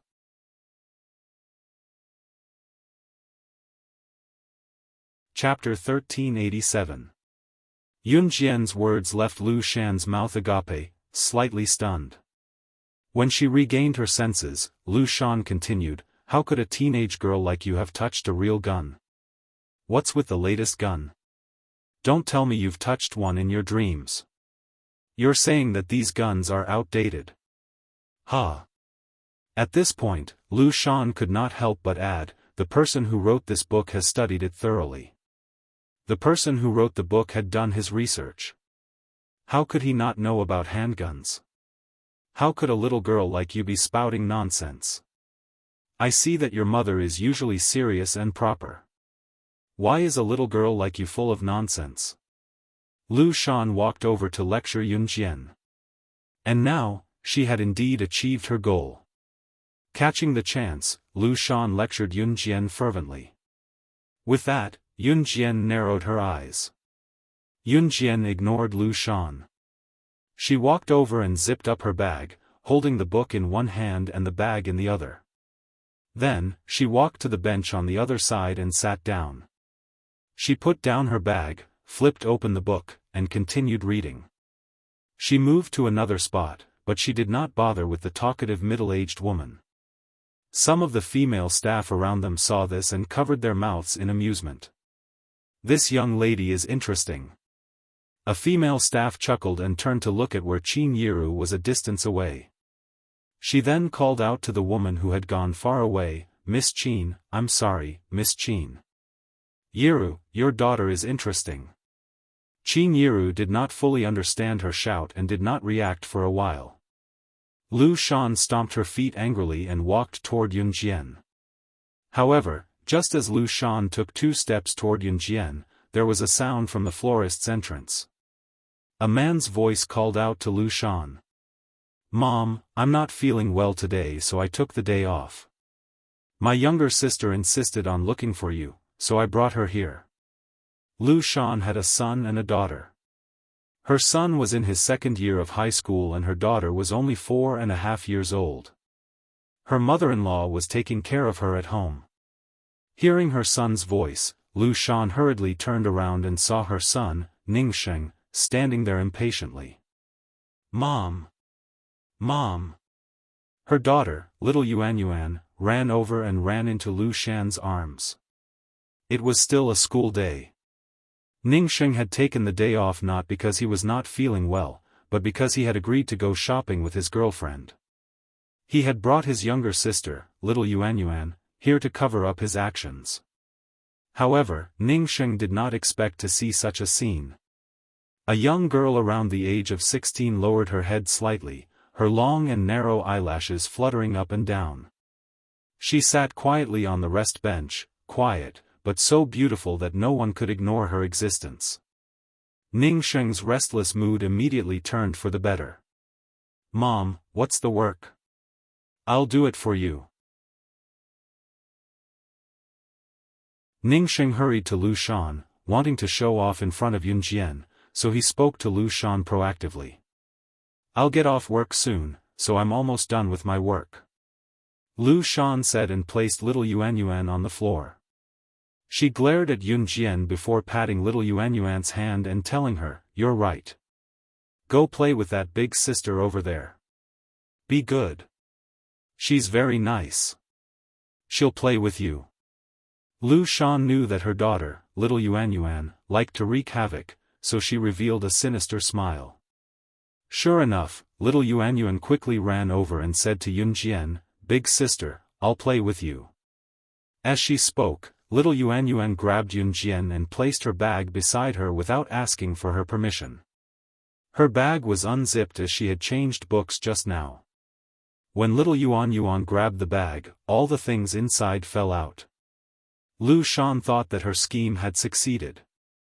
She looked up and saw the things that fell out of Yunjian's bag with her son. In addition to a few weapon books, there were more than 20 butterfly knives, as well as various blades and daggers. She thought that since Yunjian was a girl, she would definitely have some girly things in her bag.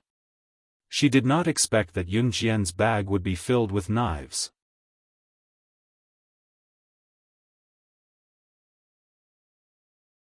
Chapter 1388. Lu Shan was stunned because she thought that Yunjian's bag must be filled with books related to learning. Therefore, she had asked her daughter, little Yuan, to knock over Yunjian's bag. She thought that Yunjian's bag was either filled with books related to learning or those weapons books that she used to put on an act. However, Lu Shan had never expected that Yunjian's bag would be filled with all sorts of butterfly knives, razor blades, and daggers. Moreover, there was a whole bunch of them. What was she trying to do? Kill someone?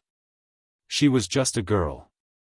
Although she had been admitted to the military academy, she was just a girl.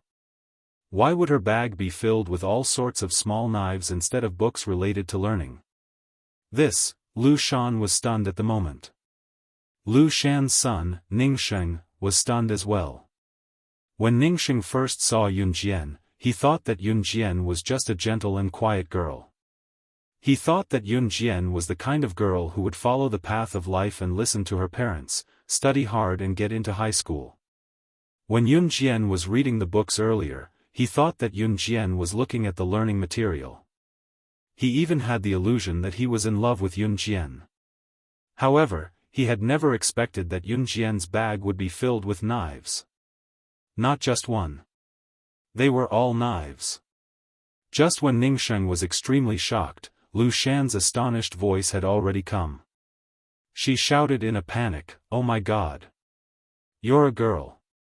It's normal for you to have books on weapons in your bag. Why aren't there any textbooks in your bag? There's only a black pen. Everything else is knives. Why are you so weird, little girl?" Lu Shan's screams quickly attracted the attention of the other employees in the florist. Qin Yiru was also attracted by Lu Shan's screams.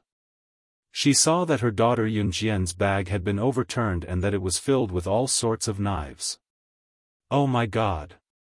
Everyone, come and take a look. Yiru, your daughter's bag is filled with knives." Those who didn't know better would think that he was going to kill someone. "Look, look!" Lu Shan's shouts continued unabated. After the commotion, even the manager of the flower shop, Wen Min, came back. Yun Jian lowered her eyes. Lu Shan was still hooting. "Pick it up." Just as Lu Shan's long-winded words continued, Yun Jian's faint voice suddenly sounded. Hearing this, everyone present was stunned. Lu Shan was also stunned. She didn't expect that Yun Jian would actually shout at her daughter, "Little Yuan Yuan," to pick up the knife that had fallen over. Lu Shan's little daughter, Little Yuan Yuan, who loved to cause trouble, pretended not to hear Yun Jian's words. She even pulled Yun Jian's bag and shook out the last thing in Yun Jian's bag. Hee hee. Fun. Lu Shan's daughter, Little Yuan Yuan, even laughed out loud. Then, she patted Yun Jian's bag and tossed it to the ground. "Pick it up." Yun Jian raised her voice. She frowned and suddenly raised her voice.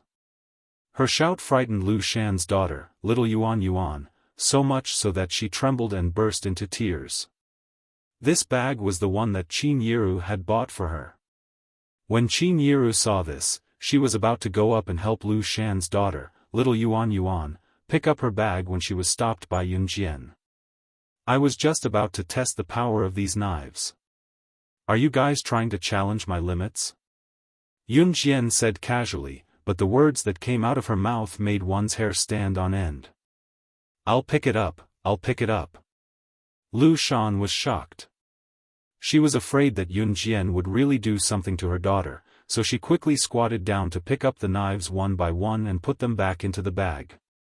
Lu Shan was picking up the knives, but her attention was still on Yun Jian. Qin Yiru went to Yun Jian worriedly. Qin Yiru asked Yun Jian worriedly, "Xiao Jian, 2 or 3 knives are enough. Why did you bring so many?" Hearing Qin Yiru's question, the employees around them, including the florist manager, Wen Min, were stunned. What did she mean by, 2 or 3 knives are enough? Was this how she, as a mother, should educate her child? In spite of it, what came next shocked them even more. Yun Jian's red lips curled up as she told Qin Yiru with a smile, "My friend collected these 21 butterfly knives and gave them to me." What kind of friend had such a hobby? Collecting butterfly knives as gifts? You're tuning into the Xiaofan's Wuxia Tales YouTube channel. Don't forget to subscribe and join us on this journey to catch the most captivating stories.